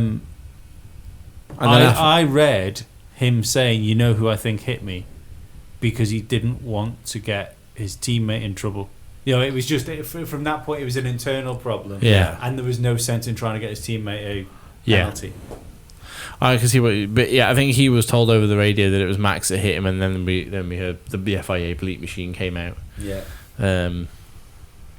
But I actually thought, because it was quite an impact, I actually thought Max had damaged his wheel, because it did seem to push his wheel on an extra half an inch when he had that damage. When he hit, must be. You know, you can hit somebody in the wrong place and cause an awful lot of damage at a slow speed, but you know, it just happens to be the way it is. The Red Bulls should have had a stellar weekend, and instead they didn't. But the luck has swung the other way from Max's, what was it, 6 non-finishes in the first half. That, you know, it's still unfortunate for Max, but you know, he did finish the race in 5th. Yeah. At least, even after that, the car didn't let go. No, exactly, yeah. And it's been the car letting go that's caused the retirements. It's not been... And you can't argue he's with been crashing. You can't argue with Gentleman Max saying straight afterwards, I'm really sorry, it was my fault. I'm going to sit down with Danny, I'm going to just apologise to him because I made a mistake. Yeah, manners seem to be something that was lacking from that race. Yeah. Well, I don't know, because we've got Mercedes next. Yeah. Lewis letting his head rule his heart. And I think on that last lap with Verstappen about a second from Bottas, you could have forgiven Lewis for saying, not doing that. Not giving it back today. Bottas, I'm going to owe you one. Yeah. Yeah, because as well with the having to let through Sainz and Perez as well, the lapped cars. You know, anything could happen because they were fighting as well. What if Sainz hadn't seen, Perez hadn't seen Lewis and decided to make a move on Sainz and hit Hamilton and took him out of the race? You know, disastrous. It's a risky thing to do. I think you did the right thing. Not only the sportsmanlike thing. I think it was the smart thing to do as well, because we've just said about the Force Indias. Bottas had given up the place because there was an agreement in place. Mm-hmm. Yeah. And he got it back. Because Lewis respected that agreement. And next time Lewis wants Bottas to give up a place, he's got one in the bank. Bottas knows that if the agreement's there, Lewis will stick to it. Yeah, exactly. And it also proved that the Mercedes drivers are better than the Sauber ones, because they felt confident about swapping the places back with the driver coming up close to them when Sauber didn't in Azerbaijan. Yeah. Not that needed saying. There's two things to look at this though, because he gave him the place back just before the start finish line, didn't he? Yeah. So last corner. Yeah. Regardless of what Hamilton says, he really did leave that till the moment to say, because I think if Bottas hadn't managed to get through the traffic and he just had to trickle over the finish line in third, he'd go, I tried to give the place back, it's not my fault, he got trapped. No, I think what he tried to do was get it into a position where Bottas could take the place back, but Verstappen couldn't take advantage of it. I've no doubt with that, but I still think he tried to give the place back at a point where he might not have to give the place back, which is sensible, to be perfectly honest. But he was 10 seconds slower than everyone else on that last lap. Oh no, he was obviously making a point to give the place back, but I still think at that position, with them coming through traffic as well, if all of a sudden he'd have slowed down on that straight, looked in his mirrors and couldn't see a Bottas, I lost 10 seconds. I did try. Yeah. But were they right? Yeah, I think so. You think so? Yeah. Right call to swap them. Yeah. And right thing to swap them back. I'd agree it was the right thing to do to give the place back, and because I know there's a lot of discussion about this, because it's the Hamilton fans are up in arms, Hamilton detractors are up in arms. It's it's one of those things. My opinion is he dropped Bottas by 3 seconds when he got ahead of him. Yeah. 7 it was at 1 7 point. seconds was it? He had to drop 10 seconds to let him pass. But if it had been like Perez and Ocon, where they were both stuck behind the driver and he literally wanted to swap places to see if he could get ahead, then I can totally understand with letting the other guy go past. I've tried. It's fair play that. But when you're that much faster than your teammate, I think, because he was like that, he was on Raikkonen. I think he did enough to deserve that third, because Bottas just didn't have the pace. I do kind of agree with you, and he could have taken that third by legitimately overtaking Bottas on track. Yeah. But he would have had no chance of getting second then. But I'd also, second's better for the team. Yeah, but I'd also put forward as well that he kept saying, "Can I overtake?" So clearly, you remember when we were told about the new rules of engagement? Yeah. Clearly, Mercedes drivers have to request to overtake each other. Yeah. Or to be allowed to race. And so that's the thing. If they're not allowed to overtake because the team won't let them overtake, then it's But it's not right, because he didn't have the opportunity to overtake him to get to take the third place. But I think So Mercedes, he had to be allowed past. I think that if you look at the bigger picture and not the smaller details, I think Mercedes team leave Hungary slightly more not, I wouldn't say happier, but slightly more harmonious than Ferrari do. No, because I think Ferrari's in a just as good position, because Raikkonen demonstrated that he knows what Ferrari want from him. Yeah. Yeah, but Raikkonen's not going to be walking away feeling as good about the weekend. No, but he's trying to keep his drive, and I think the difference is in Raikkonen's head, I don't think he thinks he's got a championship in him, and for once he wants to be in Formula One in this situation, and not the other way around. Usually when Raikkonen's been on his way out the door, it's looked like he wants out. Yeah. Whereas the difference is he's happy in Ferrari, he's happy in Formula One. I think he's quite happy to play the Barrichello role to a certain extent. He could have and should have won that race. That's fine, but I mean psychologically as well. When you look at coming into the second half of the season, you've now got Kimi Raikkonen, who might just be told, "Move over, Seb's behind you." Yeah. Oh, right, okay, move over, Seb's behind me, Yeah. and we're all in agreement that Kimi's aware that that's his role and that can happen. Yeah. Whereas you look at Mercedes, and if they're ever in a position where Lewis can take advantage of points, Valtteri, remember Hungary? Oh yeah, no worries, I'll let him through. That's going to go down a lot better. Yeah, that it meant that Bottas hasn't been number 2 with still nearly half the season to go. Well, he's only 19 points behind. But the option is there for him to play the sporting role and agree to be number 2'd without complaints when the situation requires it. I don't think they're number 2 in either of the driver in the championship. No. They will at a race where one driver looks faster. Yeah. All right, well, put it this way. We get to Belgium and... They won't win a championship that way, though, against that Ferrari. Get to Belgium, okay, and DRS under that hugely long straight, Kemmel straight. Yeah. Get to the end of the Kemmel straight, and Hamilton gets it a little bit wrong, crashes into Vettel, takes them both out. They both say, "Whoa, okay, we're fighting for a championship. That was terrible. We took, Hamilton says, "Oh, I'm really sorry, man. Yeah, I'm really sorry, man. I got that wrong." And Vettel's like, "Well, we're fighting for a championship, but we, this can't happen again. We've got to get on with it." Bottas wins the race. Suddenly, Bottas is in the fight for the championship. Oh yeah, absolutely. But they still think that when you've got, when you're fighting a team like Ferrari, which are so comfortable with having a number 1 and a number 2 driver, and I genuinely thought Hamilton was going to win that race, and I thought Ferrari were going to give it to him, but Ferrari clearly had much more knowledge than I had.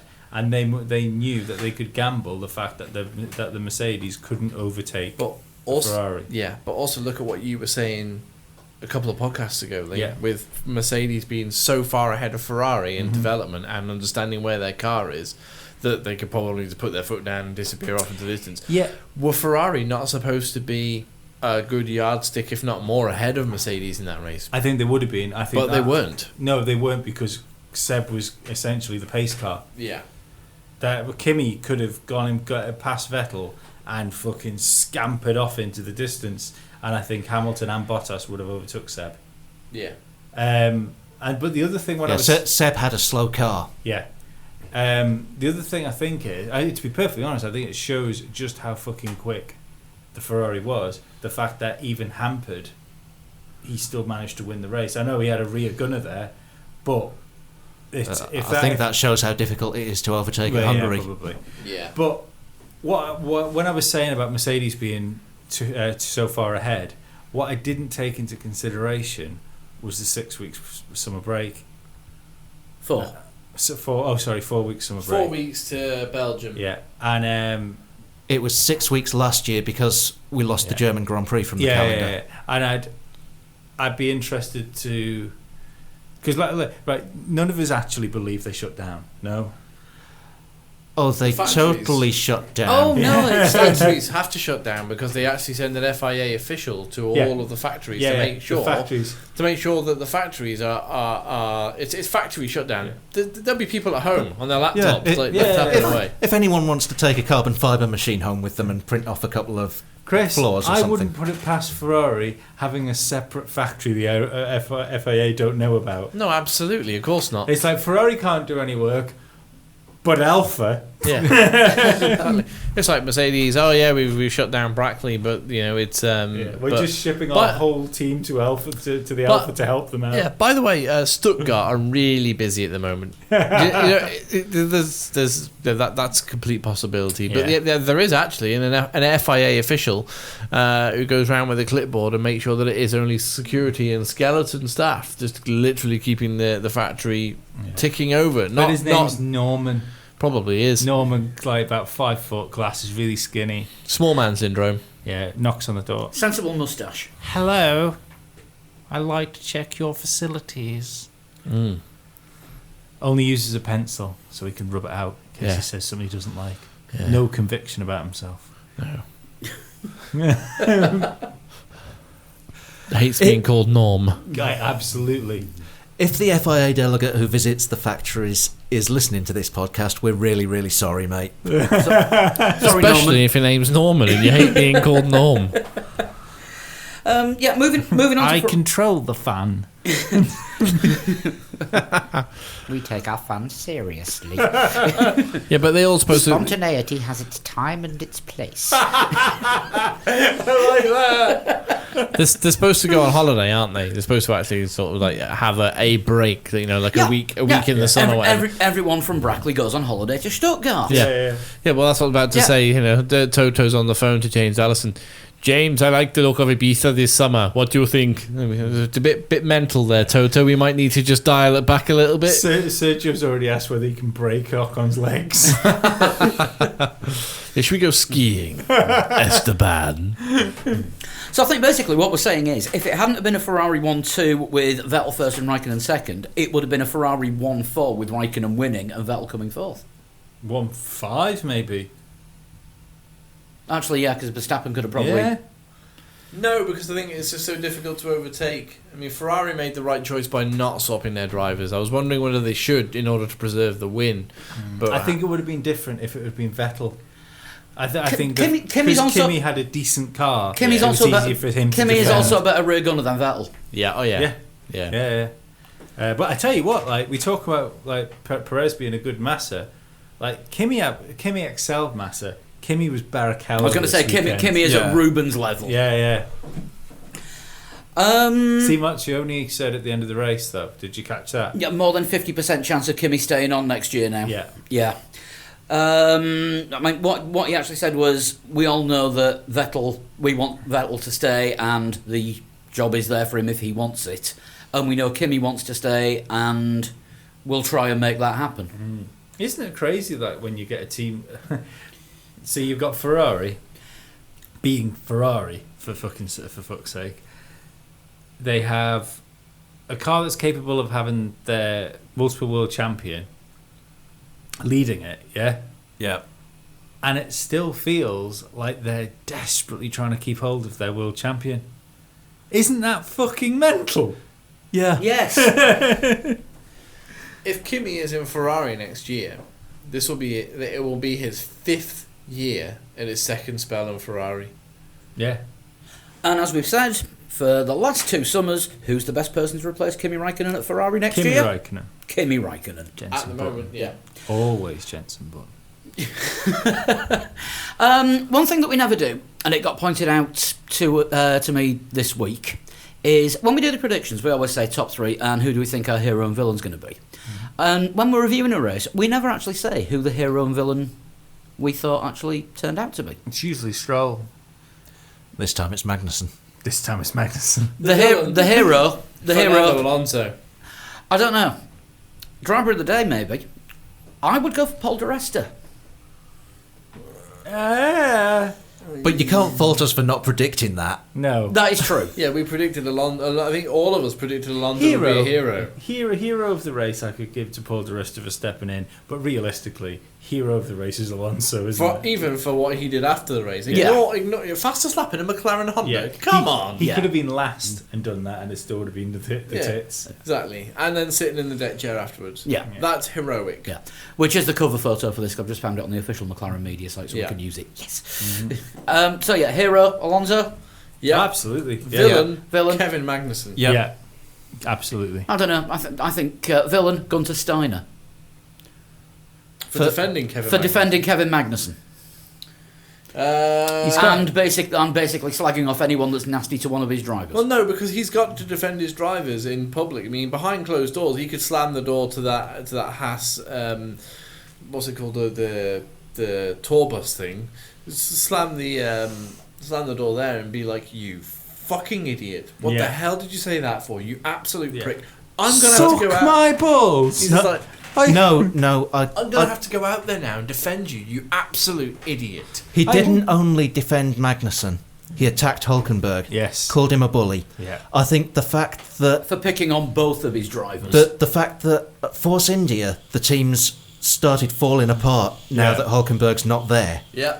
suggests that maybe Hulkenberg isn't a bad guy to be around. Also, we've seen him going to shake Kevin Magnussen's hand, Yeah. not punch him in the face and be like, "You're an idiot," and walking it off. Yeah, trip him over. Yeah. Watch that floor comes up pretty fast, man. Monkey scrubbing Yeah. him when he's trying to go up the stairs. Yeah. Wait until he's taking a drink and then tipping his cup up and stuff like that.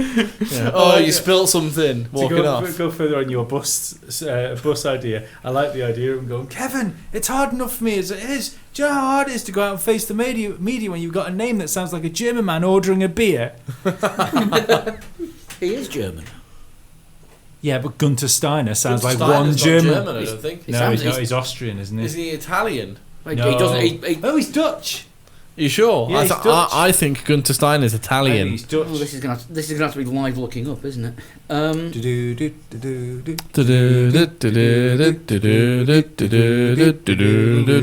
we all googling him? Yes. He's Italian. Is he Italian? Yes. He's- Wow. He's born in Bolzano, Italia. Bolzano, Suck my Italy. Bolzano. Suck my Bolzano, honey. Gunter Steiner is an Italian motorsport engineer and manager. Does not sound Italian. Doesn't sound Italian. Yeah. Accent or name. Right, testing then.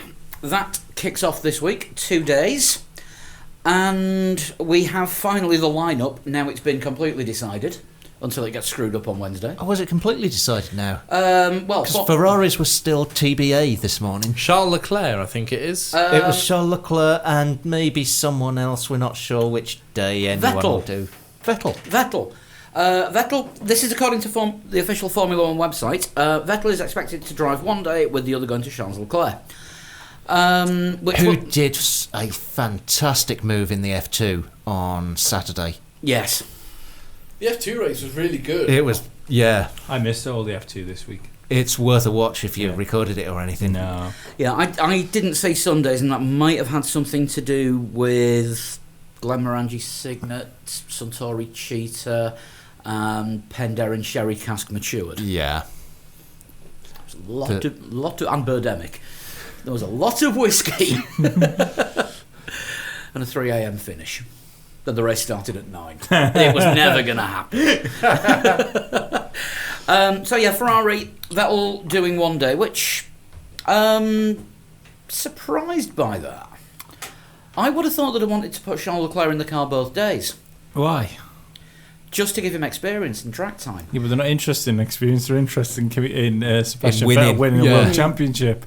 Do you know what? Like the the dynamic between Lewis Hamilton and Sebastian Vettel fighting for a championship, I think, is fascinating because they couldn't be more different. You know, it's like Hamilton hates stuff like that. Like Sebastian Vettel is so Schumacher about things like this. Like the work he puts in. Do you remember when he did his Top Gear lap? Yeah. In the all the F1 drivers would do their laps in the same car, like the old car, so that all the laps were comparable. Vettel was asking about the tyre pressures. Yeah. Like when he did his lap, he asked about what were the tyre pressures for everyone else's when they went out there. I mean, the thing with Vettel as well was Pirelli came in with new tyres. They sent invites out to everyone to come around the factory. Vettel, only driver that went for a tour around the Pirelli factory. He wants to win races, and he'll work and work and work for it. Hamilton wants to race races. Yeah. And Vettel's also very, very similar to Ayrton Senna in that respect, in that he talks to all of his engineers. What's your job? What are you doing? Talk me through what you're doing. Yeah. Let me understand what you're doing. Mm-hmm.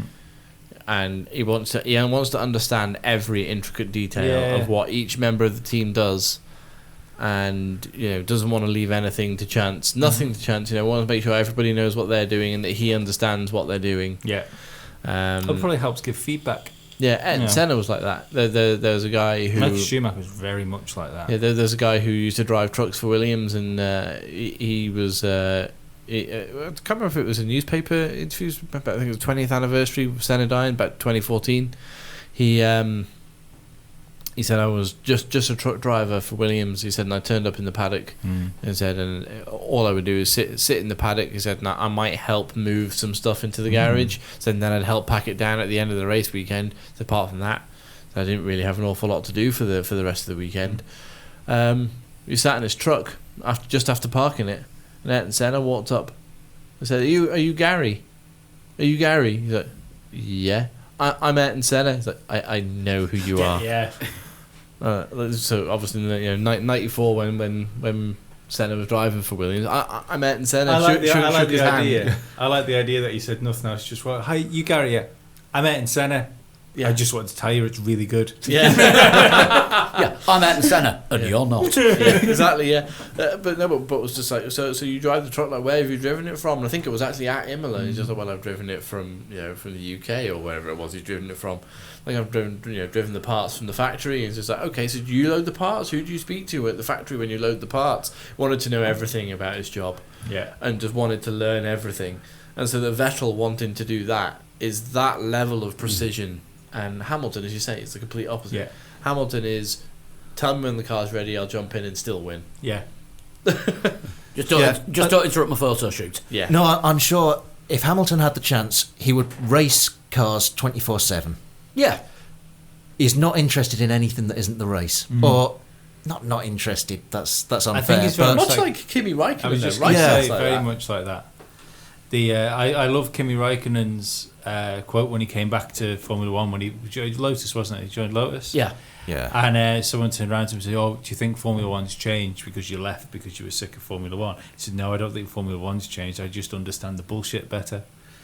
What did he also say? Formula One would be brilliant if it wasn't for the media. Yeah. So yeah, it's going to be Vettel and Charles Leclerc in Ferrari. Mercedes, George Russell is doing both days. Yes, because they already used Hamilton for one day, and they used Bottas, didn't they, for his acclimatization days? Yes. Earlier in the season, so and you have to have 2 of the 4 days being young drivers. Yeah, and this is the 2 days that are remaining, so it's got to be. Yeah. What do you think the chances are? Because George Russell lad looks to be every bit like a future Formula One driver. What do you think the chances are of him putting a good test in here, if he can get in the car again, but like young driver test at the end of the year? What do you think the chances are of him managing to wangle his way into a Formula One car because of Mercedes clout and it leaving Wehrlein high and dry? I don't think that'll happen next year because he's in F3 at the minute. Well, GP3. Which is still GP3, isn't it? Yeah. He will, I reckon, this is the way that it seems to go. He will be driving in F2 next season, and the Prima car, the one that looked like a Red Bull last year with Pierre Gasly in it, Mercedes. The one that looks like a Ferrari this year with Charles Leclerc in it, will look like a Mercedes next year with George Russell in it. Very possible. And a Renault the year after. With Robert Kubica in it? Probably not. But yeah, I reckon the chances of him driving an F1 car are minimal. He will probably. He's ripping F3 apart, isn't he? He's leading it. He would have. He would have won this it race would- probably. Yeah, but he qualified on pole for Saturday's racing, and the car let him down. Mind you, his teammate's British as well, isn't he? And they're both doing really well, aren't they? Are they first and second in the championship? I think it's all three ART cars that are first, second, and third because they run three. That Yeah, team but runs it's three the two cars. Brits, isn't it, that are top of first and second? And I can't remember who the other guy is. No, I can't remember. The guy that's not George Russell. Yeah, Ollie Rowland? no, he's in F2. He's in F2, isn't he? Yeah. I'm going to say he's doing very well in F2, isn't he? He's third. Yeah. I want another British driver to come through to fill my buttonhole, but Gary Carnation apparently is really good in Formula 4 at the minute. Garrett what? I've just made it up. Gary Carnation, fill your buttonhole. You've lost, Lee. Yeah. Absolutely. But I've got an immediate hatred for anyone with the name Ollie. Do you know what? It's well placed as well because I've only ever met like a few Ollies, all of them being twats. And when I've seen Ollies on the television, usually twats. It just seems to be a twatty name. Sorry if your name is Ollie and you're listening to this podcast. No, because they're probably twats. If you're an Ollie and you think you're a twat, Then you're probably a twat. That's the thing. That lack of sleep is really doing for you. There you go. Moving on. Red Bull. Max Verstappen in the car on Tuesday and Pierre Gasly on Wednesday. Yeah. Pretty much what we expected. Pretty much. Stop playing Lee, with if you stuff. stick your finger in a rotating fan, That's it what will won't happen. end well. No, I keep trying to just touch the end of it because it makes me finger feel weird. yeah, and you keep almost chopping your finger off. Good God. And then you might inadvertently turn over and watch the tennis. Bonus Patreon joke. From 5 Patreons. About back? that, yeah. It's just burnt onto my memory, and I hate that. Right, Force India. 2 young drivers for them. F3 Euro Series driver Lucas Auer and Nikita Mazepin, or Marzipan. Nikita Mazepin. Some Russian driver. Russian driver who I know absolutely nothing about. And Lucas Auer is a Formula 3 driver, I think, or Formula 4 possibly, but he's doing very, very well. He's in Formula 3 Euro Series. Oh, Nikita Mazepin has been in DTM for the last couple of years and hasn't driven a single seater since 2015. He sounds like a mini energy drink. Like Lucas Auer. May I just interject the podcast with the best piece of social media I think I've found, which I'm going to share via Messenger to all of you guys. Lucas Auer looks like a scary David Coulthard. He looks like Mick Schumacher. No, Does a little that's Marzipan. Oh. There. Yeah, he does a little bit. He looks like the sort of lad that when you were 14, you know if you upset him, he'd fuck you up. Oh, yeah. I've just thrown the running order on the floor as well. But anyway, I'm going to just quickly interject the podcast here whilst Good, you're 'cause picking I'm the gonna have to running crawl order under off the the table. floor. I'm going to show Lee the best. I'm going to show Lee the best ever social media thing ever. This was taken at the airport on the way out of Hungary. That's Nico Hülkenberg and that's Gunther Steiner. Look at Nico Hülkenberg's story on Twitter, on Instagram. It's a picture of Nico Hülkenberg with Gunther Steiner, and Nico Hülkenberg has put sucking balls, no thanks, especially when they're Danish. Gunther and I agree on that. So I think in the flame war, if you will, Nico Hülkenberg wins. Now, if you go on like our Facebook page, you can see that page. Absolutely, that right now. I will Which Chris share will now that. share. I will share that on our Facebook page While we now. discuss who will be testing for Williams, Lance Stroll will be doing Tuesday, and F2. No, they're just going to leave him running. And if they get the car back to the garage by Wednesday, Yeah. Luca Giotto. Who? He's been in F2 for the last couple of seasons. He's not a front runner though, is he? Because I don't remember hearing that name.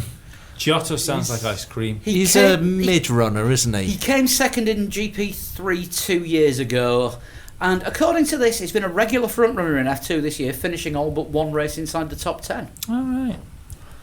So I need to watch more Formula 2. You really do.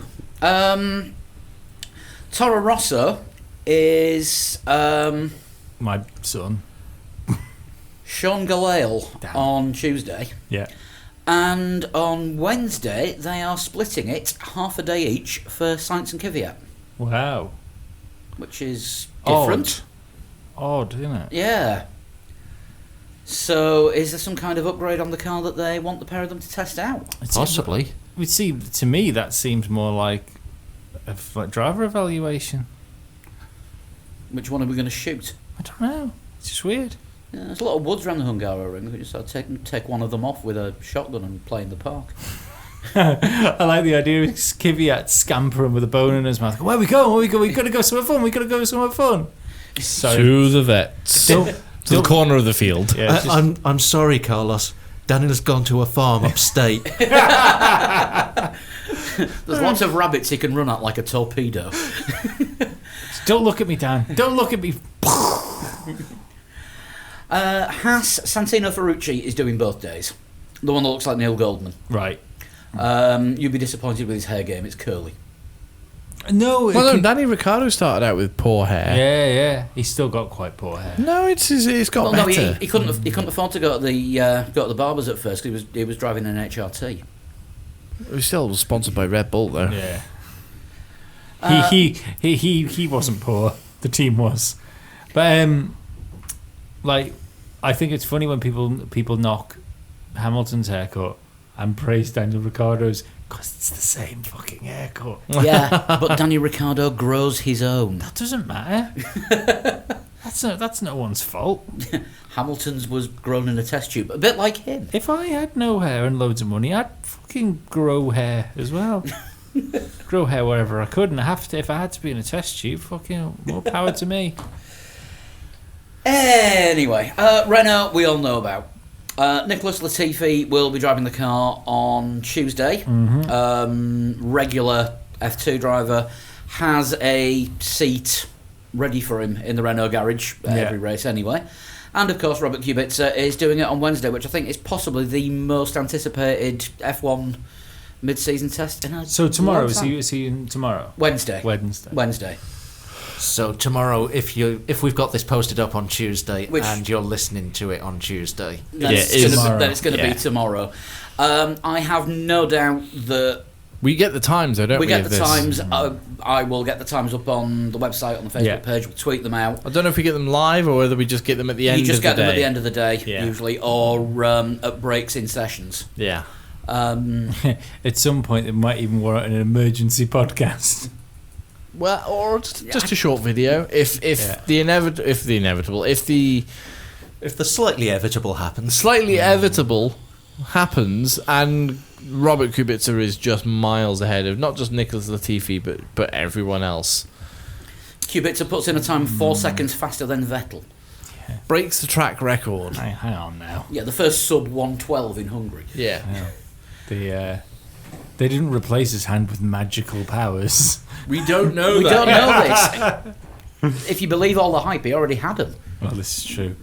One in a Sauber. He did well. Yeah, he won in a very good Sauber. a BMW. Yeah, it was Yeah. still a Sauber though. McLaren is going to be Lando Norris Both days. both days. He sounds like a Star Wars character. Stoffel will be doing it on Tuesday. Stoffel on Tuesday, Yeah, Lando on Wednesday. Norris on Wednesday. I think he has been named after Lando Calrissian. He is 17 years old. Right. That would be wonderful. And Chuck Norris. Yeah. Sauber are letting the car out to whoever's got money. No confirmed driver. Yep, Gustav Malya on Tuesday, usually seen sort of pootling around at the back of Formula 2. Yeah. And Nobuharu Matsushita Winner. on Wednesday. Winner, but a tad crashy. Yeah, winner. Was it this weekend he won? Did he win on Sunday? I don't know about Sunday. I too was asleep with whiskey. Yeah. Yeah, we'll have to look that up. But Matsushita is quick, but is crashy. So, yeah, make of that what you will. Can they afford to repair any damage that he causes? Well, we'll see. I tell you what, Sauber, if they get any more pay drivers through their doors, they're going to have to turn like part of their media centre into a kiosk. Well, they've already got a revolving door for the driver's room. Yeah, they got a little thing where if you're not over this mark, you can't ride the car. Yeah, If Matsushita took victory in the sprint race. If your bank balance isn't over this level, you can't drive the car. You must be this rich to enter. Hey, if you want to go faster. While we're, on the, while we're on the subject of Sauber, they have signed a multi-year agreement with Ferrari to use current engines. Fred Vasser's doing by the looks of things. They've done this now. They have, yeah. It's minimum 3 years with an option for more. And for next year's engine. And they are going to be the current season's engines for that particular season. Right.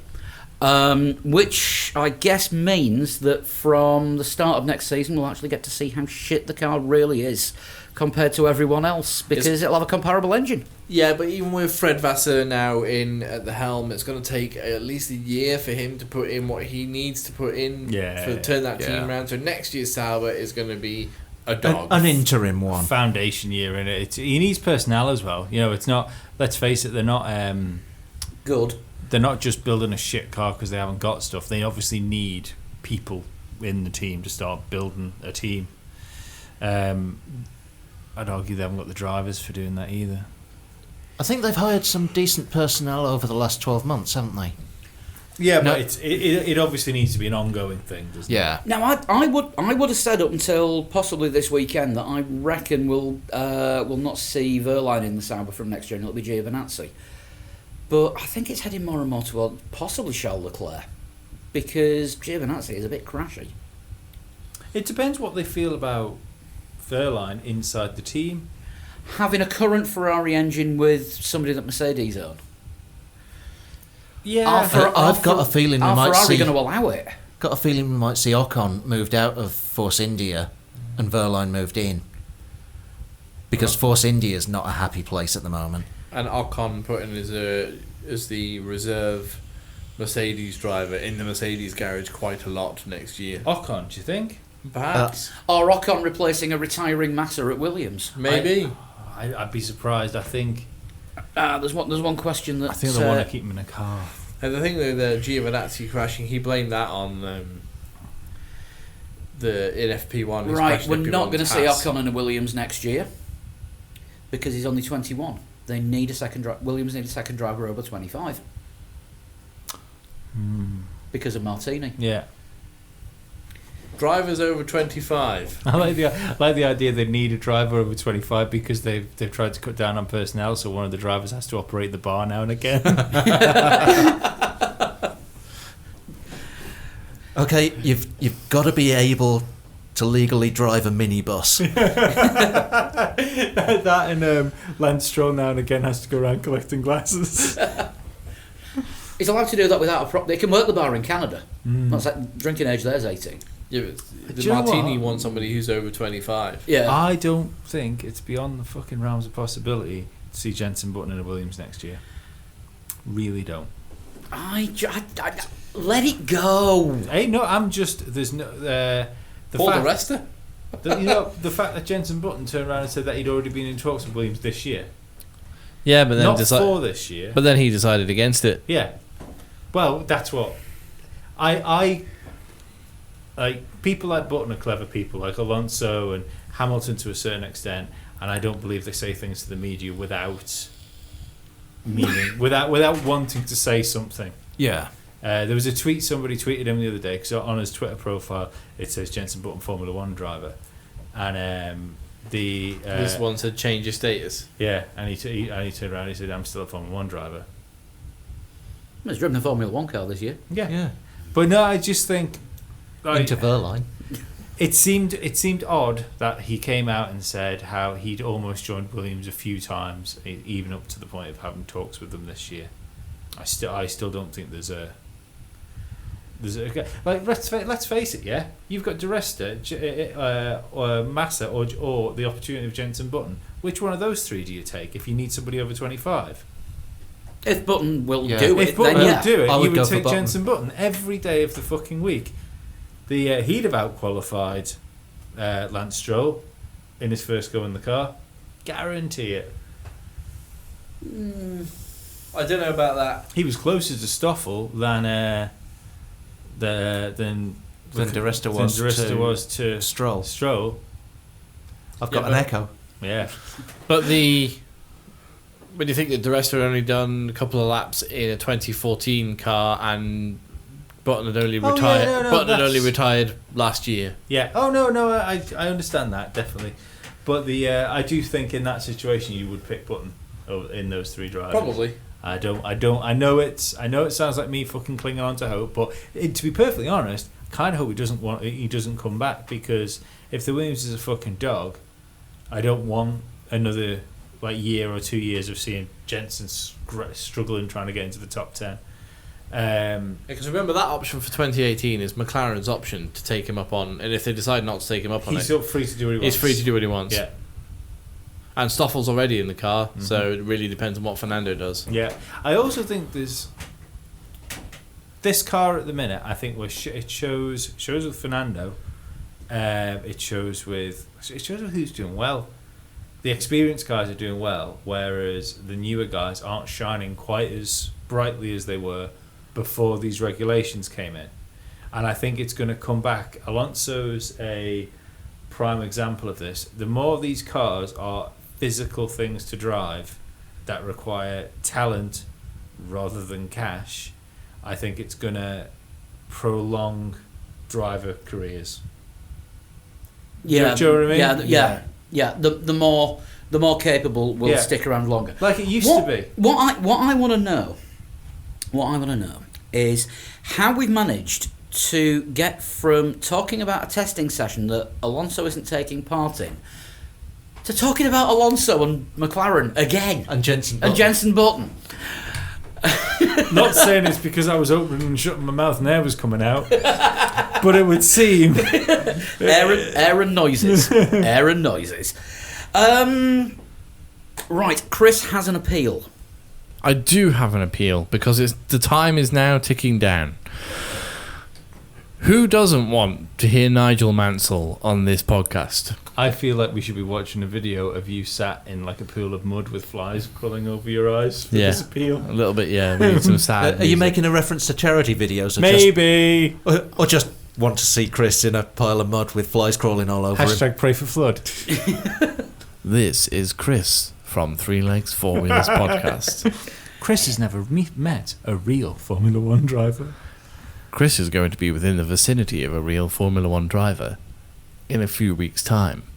Time is running out for him to hear a response from Nigel Mansell as to whether or not he will do a quick interview whilst in Jersey. Chris is looking at disappointment and a life full of regret, but just one tweet. Just one tweet to Nigel Mansell can change Flood's life forever. And ours. Yeah. Politely, please do not bully in any way whatsoever, but I am... So if you're listening, Nico Hulkenberg...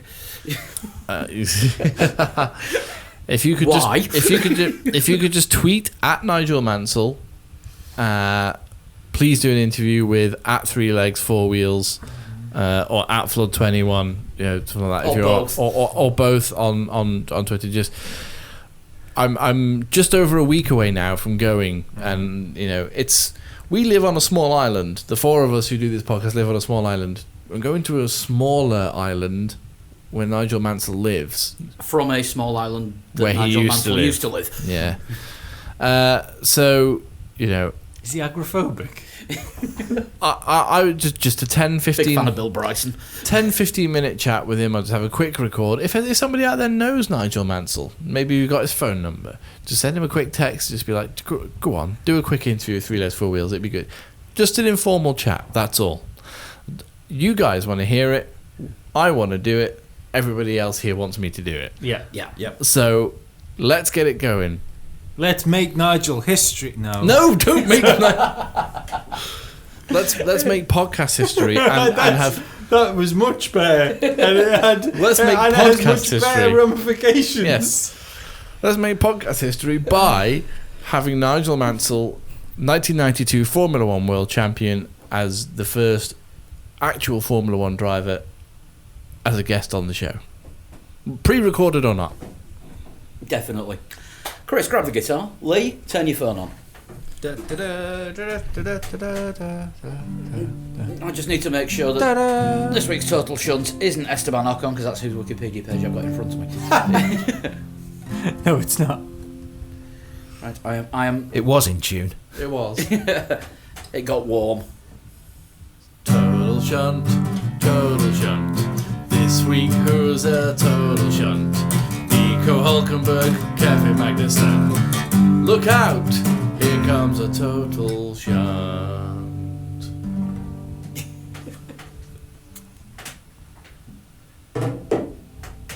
Right. I didn't put the guitar down noisily or anything, but Better than dead. Just trying to work this one out. No, Cause if you want to scribble the guesses Yeah, down. It's us who has to work it out. No, he threw me because he's... who is sent this one in? It is Mark Lockwood. Ah, hello, Hi, Mark. Hello, Mark. We haven't heard from Mark for a while. Nice to hear from you. He's also, for some reason, done the first question as question 0. Who the fuck does that when they're writing Computer numbers? scientists. Yeah, probably Microsoft Excel. And then he's done question 0 to 5, which in my language is 6. They've given me the answer, and then underneath the answer, he's given me 3 more clues. One of which isn't really a clue. But yeah. Anyway, Well, Lee, you've got creative There you go. editing on this, Let's so go. let's go with question number 0. I was born in 1937.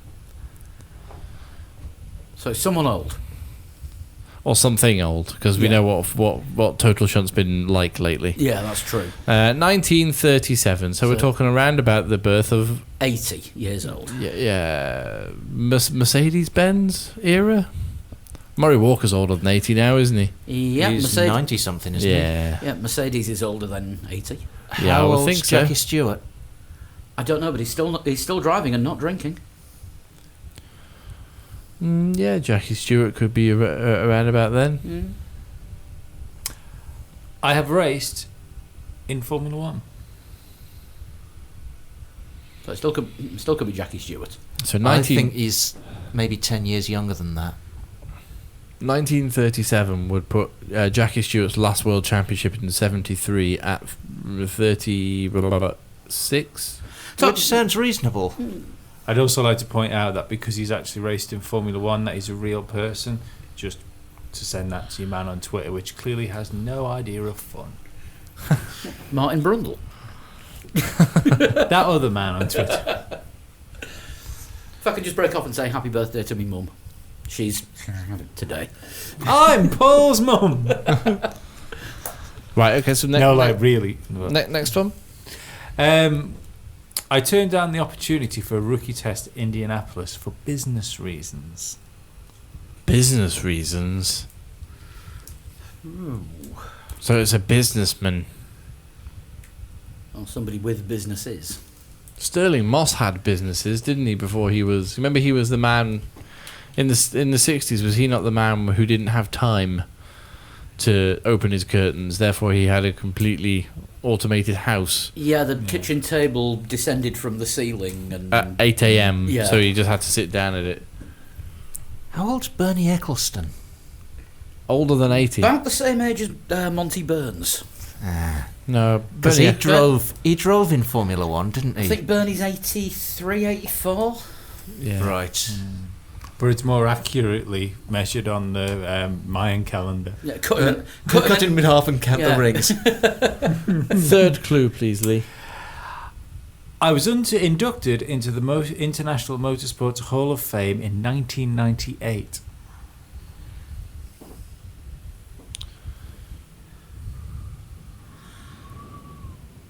I'm thinking Sterling Moss. Possibly. Graham Hill would have been about 80 now. And, yeah, okay, he won Indianapolis, but didn't go, maybe not have gone for his rookie test. I'm going to apologise to Mark because I'm glancing over his questions and giving you highlights of them because there's been at least 3 or 4 questions here that if I'd said the whole thing, because every question appears to be a small essay. And if I'd read every hint, and if I read one of the whole hints, The full hints. you'd have just got it. Fair enough. I want a guess now, don't I? Oh, I think so. I think yeah. I wanted a guess before. No, after 3, isn't it? That's 3. Well, that was question 3, but we started with question 0. Yeah. Right. Yeah, so we've had 4 questions. Oh, right. Okay. So Graham Hill. We'll go with that. We'll lock the first guess in as Graham. Yeah, Hill. Right. Okay, Graham Hill. So he would have been 25 when he won his first World Championship. Feasible. Don't forget That's, everyone. that's young though in the 60s. Yeah, but everyone used to look a lot older than they actually were in the 60s. Yeah. That's the moustaches and pipes. And the average life expectancy was like 28. Yeah. Yeah, those mayflies going up to F1 drivers going, God, you're still around. I owned an F1 team. Own or owned? Owned. Would that be Hill Embassy F1? Yeah, Graham Hill did own his own Formula 1 Stewart. team. Stewart did own a Formula 1 team. That is true. Stewart, Ford, which then became Jaguar, which then became Red Bull. So, yeah, next clue.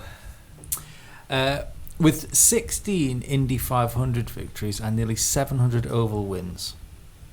I'm not going to say the rest of it. Not Graham Hill. I'll rephrase that and say I've had 16 Indy 500 victories and nearly 700 oval wins. Emerson Fittipaldi. He's the only driver I can think of who would have been in Formula 1 around about the same time. He's not. It's too old for him, isn't it? He's not 80 yet. I will give you a slight hint. And it was his brother that owned the team. I'll give you a slight hint. That is just a Salt Bay sprinkling of a trick question.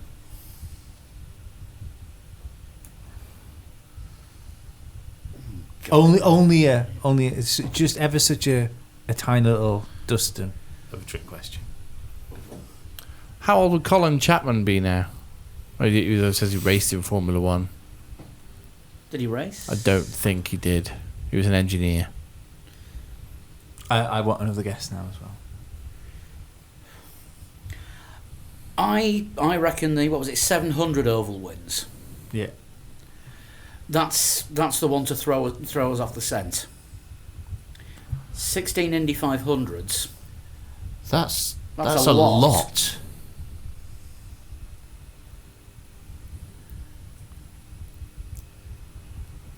Are we looking at someone who owned an Indy team and a Formula 1 team? Has Mario Andretti ever owned a Formula 1 team? Not that I can think of.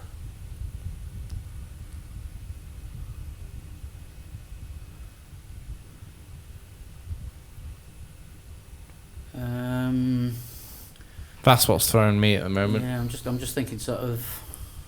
We need an answer anyway. A second answer. Just thinking sort of successful Indy team owners who are also related. Who also have had Formula 1. Penske were in Formula 1 for a little bit. But did Roger Penske ever race in Formula 1? Should put that down for a second guess. It's a bit out there. Yeah, it's very IndyCar. Yeah, okay. Shall we go for that Roger Penske for the second one?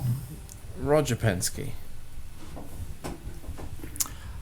I own one of 28 remaining Ferrari FFXs. Doesn't narrow it down for me. It could be bloody Nick Mason. That doesn't help anyone. Next clue.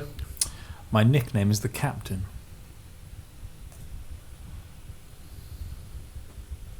Carl McLachlan. Jackie Stewart get called the captain? Talk amongst yourselves. I need one more question, and he hasn't given it to me.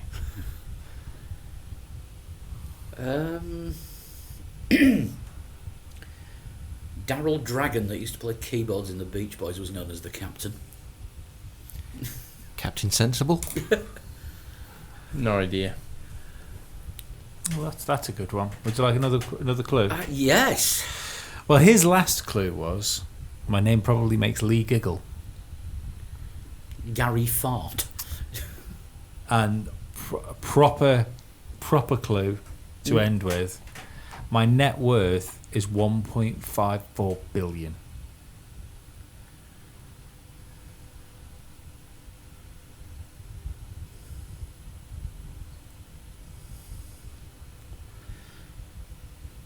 So is somebody loaded who's responsible for a lot of left turns? Who's also raced in F1 Yeah, whether he... and owned a team. Mind you, you've only made 2 guesses. Mario Andretti is the only one that makes any sense to me at the moment. Mm. There's Mario Andretti or nothing for me. I have no idea. Yeah, because it's too young for Bernie. Is Mario Andretti... Hang on. Mario Andretti won his title... I'm not writing him down. I'm going to help you slightly here and get in on this. Do you really think Mario Andretti's a billionaire? He might No. be. Also, a billionaire. Also, how many times has Lee said Mario Andretti just now without giggling? Yeah. It's not what he says, it's what he leaves out.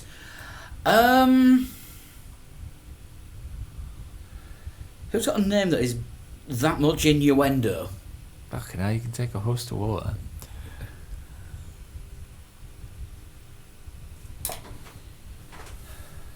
I really want you to get this. You can take a host of water, but that doesn't necessarily make it a duck. I really want you to get this, but the writing's on the wall. Dick Van Dyke. The writing is on the wall. I think that's a hint. Yeah, and I'm getting nowhere. There was that IndyCar driver called Dick Trickle. Fucking hell. The writing's on the wall. We're looking at the walls of some acoustic foam. Spider-Man. No! Would you classify yourself as bald? Or Balding. Right.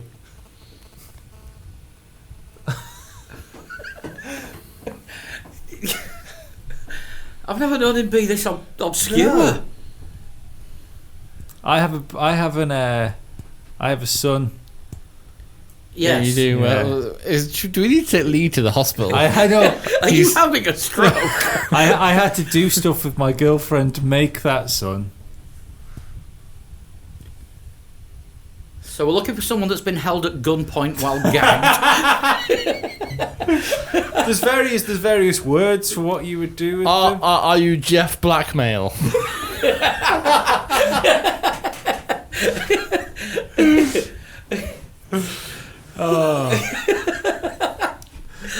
Are we just gonna pass on this? Are you Roger Doink?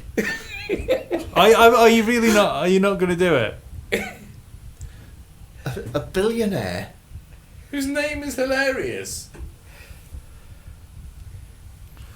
I've got to say. Jonathan Intercourse.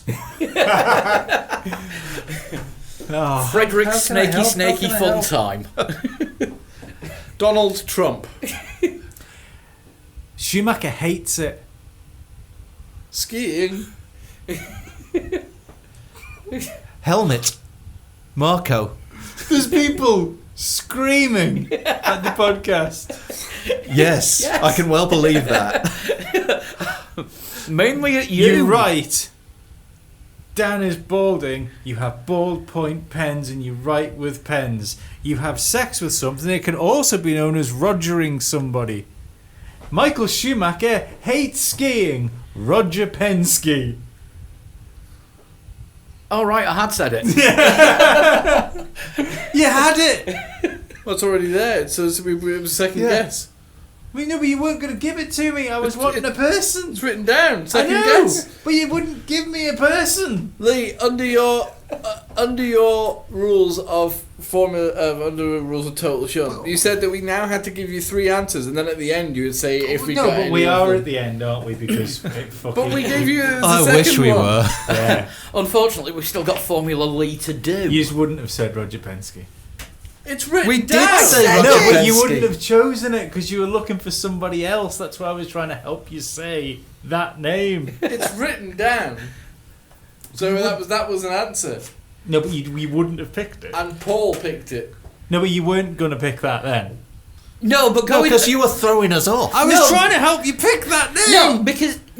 because going on the clues that you were giving, I was trying to think of someone called nearly a slaphead bonk not driving into people. Oh, I tried to help there. I will never help again. I'll never help. I will only ever be a hindrance. Thank you, Lee. Yeah, that is like somebody standing in the burnt out remains of a ruined house going, I only wanted to light the barbecue. But you said ski. You said ski.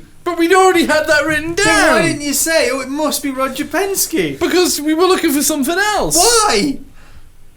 Because you carried on. Oh God! Can we do Formula Lee while? Thank you, Mark. That was lovely. Yes. Thanks, Mark. Yeah, thank you, Mark. No, thanks to you, Lee. Right, Formula Lee. As always, David at Ultraflix has provided the prizes for the top 3, which we want to thank him for. And this week was Hungary in a Red Bull. So half of us did well, half of us didn't.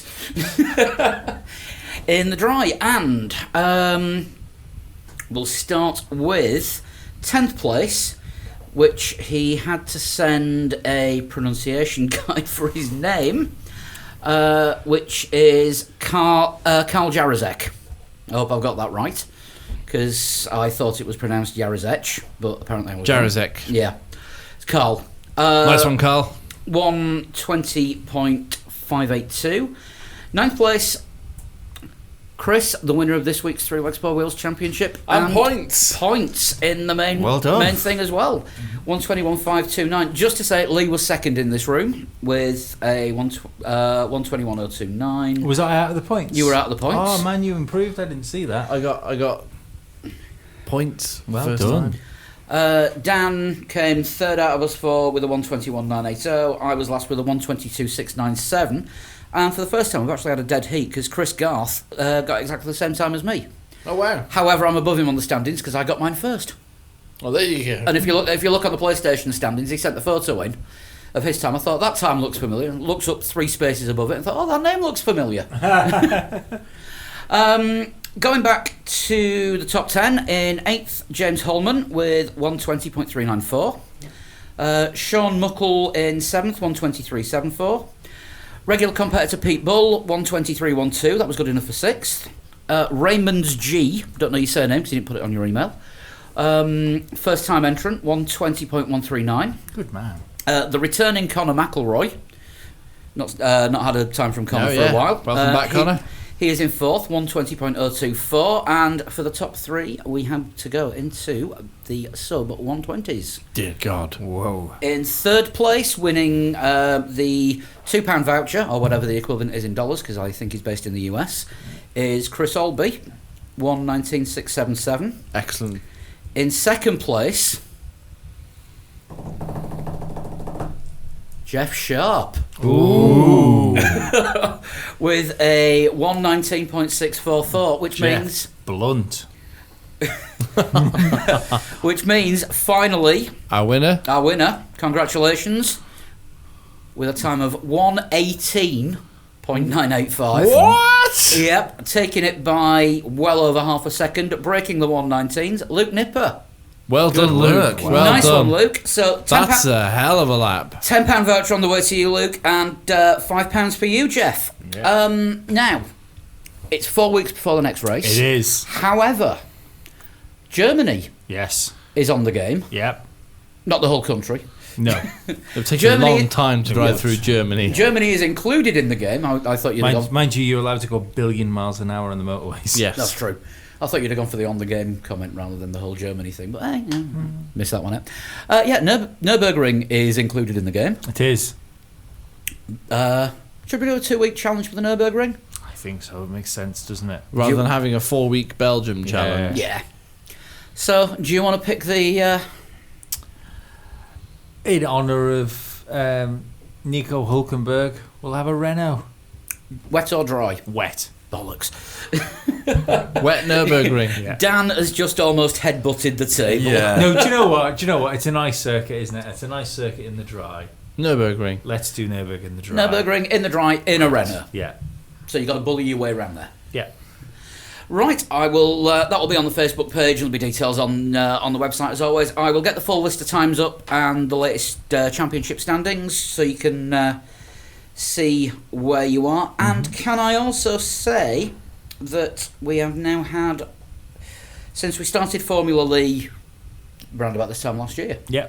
Almost, yeah. Just everything was around about Italy, wasn't it, last year? It was Italy last year was the first one, but since then we have had over 100 entrants. We've actually got up to 102 different entrants with with this race. So Get in there. congratulations, all of you, for taking part. Yeah, well done, yeah. thank Absolutely. you. And if any listeners out there have got PlayStations, Xboxes, or PCs with the game, get on it.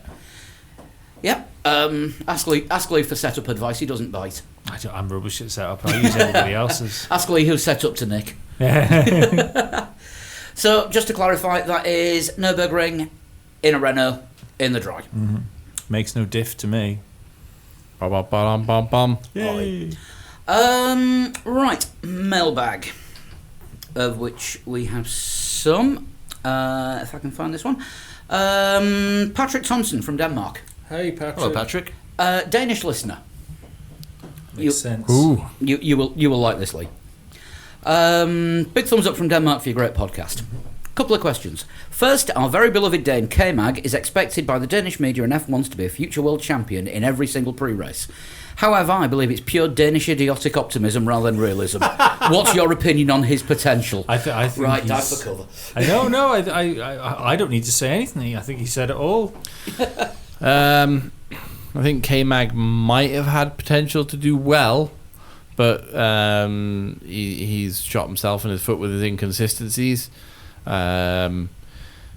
We've already said he is the villain of the Hungarian GP weekend. Doesn't necessarily mean he's always going to be a villain, but he's I think he's the. he's like an empty promise. He's the prime example of the weak back end of the Formula One grid. He's put in one spectacular performance, which was his first race, and apart from that, there's no time when you can look at what he's done and say, God, he's put that car somewhere where it shouldn't be. Yeah. But The Haas in Azerbaijan, but again, shenanigans were afoot when he put that Haas up into third briefly in Azerbaijan. And then very quickly went backwards. Well, yeah, you could argue that was more than car more than anything, but Yeah, running in a place during the race isn't the same as finishing in that place. finishing in that place, or working your way up to finish in that place. Yeah. Marcus Winkelhock at the Nürburgring a few years ago in his Spiker, 10 years ago. Great strategy. Well, yeah, started on the right tyres. Yeah. You've got to be on the right tyres. But K-Mag, I don't know where he can go after Haas at the moment. He's impressing Haas, and he's put these performances in that car that comparable to Grosjean, in which he can secure that seat for 2018. But where's he going to go after that? I can't see any of the big teams asking for him with the performances we've seen from him over the past 2 years. Too inconsistent for me, Kevin Magnussen. Potential race winner at one point, but not a world champion. No, not in my eyes. Now he's just the occasional point scorer. yeah. And I think Haas is going to be the peak of his career. I think Yeah, he's already had. McLaren was the peak of his Yeah. career. Well, I think so. I know what you mean, though. But I just pulled to try and prove a point here. I think it almost proves a point. I'm sure he'll shoehorn it in somewhere. Yeah. 2003, I pulled up. So if we look here, like BAR had like Jacques Villeneuve and Jenson Button in the car. Minardi had Jos Verstappen, and fair enough. I think Justin Wilson must have had a race or something here or there. It's got him down. But when you look through the grid, Well, didn't he race when they finally made the car long enough to fit him in? yeah, Jaguar had Mark Webber in it, and there was always a Ralph Furman in there in Jordan to fuck everything up. I remember you called him Ralph Furman the ugliest driver ever to set foot in an F1 car. Absolutely, I stand by that. Sauber had Nick Heidfeld and Heinz-Harald Frentzen in it. Renault was Fernando Alonso and Jarno Trulli. But what I mean is, like, the mid-grid there, okay, you might get a team with a shite driver in it. But, it's... Say you've got Damata in there, but in the other car you've got Olivier Panis. Every team had a star driver, whereas I think there's more teams on the grid this year which have got, like, not even two B players. Like Romain Grosjean and Kevin Magnussen? Kevin Magnussen. The guy who we're talking about. Yeah, in my eyes, are like they're almost the test drivers that should have a few years ago done a couple of races and then fell away from Formula One, not had careers. Yeah. Yeah, do you know what I mean? And I think that he is the epitome of the. It's very difficult to get into Formula One. You need money to get into Formula One, and it's allowed him to have a career. Whereas, it's just this weak back end of the midfield. Yeah, I think I'd argue Kvyat as well. Kvyat's one. He should probably have fell off when Red Bull got rid of him. That should have been his time in Formula One over, I'm afraid. if there'd have been somebody to replace him, there would have been. Yeah. But Gasly, they decided, wasn't ready, and nobody else was over 18. Yeah, strange. So Anyway. it's Palmer-esque Yeah, that yeah. Kvyat stayed, because you got that seat by default, because there's nobody that we can actually put in it. Palmer's another one. Like it took him so long to win F2, and I still say that I don't know much about what Lance Stroll won, but I wonder whether it's a similar situation where Palmer won GP2 because the other good guys had won it and left, Yeah. and he was the best guy that was still around, while the up and coming young guys had just got into it. Yeah, after 4 years Yeah. it was an Yeah, I F2, mean, yeah. well, Stroll won European F3 on his first go. Yeah, but did he end up in there when the cream had Yeah, fell we away? don't know what the rest of the field was Yeah, like, yeah. but no, I would imagine he blew the rest of the field away because he had the equipment to to do practice it. Yeah. and be genuinely faster on the track than them. Well, look about, it was brought up again this weekend, European Formula 3 teammates, Sebastian Vettel and Paul di Resta. Yeah. Paul di Resta absolutely caned Vettel that year, they Yeah. were teammates. Yeah, so... It's like Sean said the first time he was on there, you find your level. Yeah. Just a couple of shout-outs. Mike McPherson, thank you for sharing the picture of your Highland Park whiskey collection. Remember, when you drink, never drive. Absolutely. And Fast. I'm amazed if he survived that. I have heard from him since he did get as far as the race. James Stewart sent us a tweet earlier, looking forward to the next podcast, because he's stuck in hospital and he's bored and he's counting the minutes until this comes online. What's wrong with him? He didn't say in the tweet, but Get well soon. Get Yeah, well soon, James. He might be a doctor. Could be a doctor. In which case, get well soon, Dr. Stewart. In that case, get other people well soon. Could be a hypochondriac. Sort your head out. Nothing wrong with you. Carry on. Your bedside manner is... My professional opinion as a decorator. Nothing wrong with you. I can just imagine you in the delivery suite. Is it done yet? I told you about my delivery suite. Robert. Yes. Yeah, I'm still amazed that you can walk. I didn't do anything. Laura that was limping. Right, if you want to get in touch with us, then you can do so by tweeting us at 3legs4wheels, or... Is that all a mailbag? That is all the mailbag, because Get the letters in more. we're running a bit long. Are we? Yeah. We said we weren't going to carry on until late. It's like Right. 11:30 and we've been doing this for 2.5 We hours. should over the 6 weeks break. We should 4 do weeks. 4 weeks, because we're going to have less things to talk about next week. Let's have a big mailbag podcast. And how can people get in touch with us to get things in the mailbag? They can tweet us at 3legs4wheels, or At a total shunt. At Flood21. At Danbert, you can email us for the mailbag at 3legs4wheels@gmail.com. Get in touch on Facebook. Just go to facebook.com/3legs4wheels. We're on Instagram. Just search for us there. We'll probably follow you back. We occasionally post photos. It's just getting around to it that's the issue. Come follow me on Twitter. I like people following me on Twitter. I'm getting quite into it. So I now. say, just come and say hello. We Yeah. we are quite friendly chaps. No. We No. usually say hello back. Yeah. We are 75% friendly. That means one of us can not be friendly on the 2 days a week when Lee's being friendly. And of course, don't forget the extra show that you can get by subscribing to our Patreon podcast. If you go to Yep. patreon.com/3legs4wheels, The finest show we do. Where we there is spend, all kinds of stuff in there. It's very musical tonight. well, we Very spend half an musical. hour talking about things that are not Formula One, basically. Yeah, So there's no Formula One on there, but everyone's pledges and donations Keep things ticking over for So us there's here. a chance we talk about something we actually know about. Yeah. And as we've not said it too much on the podcast recently, massive thanks to David at Ultraflix for the prizes for Formula Lee. Yes, thanks because very I much, have mate. missed that out on the last two shows, and I do apologise, and you can tell I'm now grovelling. Sorry, David. Yeah. And Check out Ultraflix. Really, just go and have a look at it and have a browse. There is a lot of motorsport content on there. Yeah, and if you like your Ultra HD stuff, then sign up and see what you can find on there for yourself. There's RoboCop, and that's the only way I can get to watch RoboCop in 4K because I've only got the Blu-ray. Great special effects in that film for their time. Fucking wrap it up then, come on. I'm trying to. We'll be back next week with I don't know.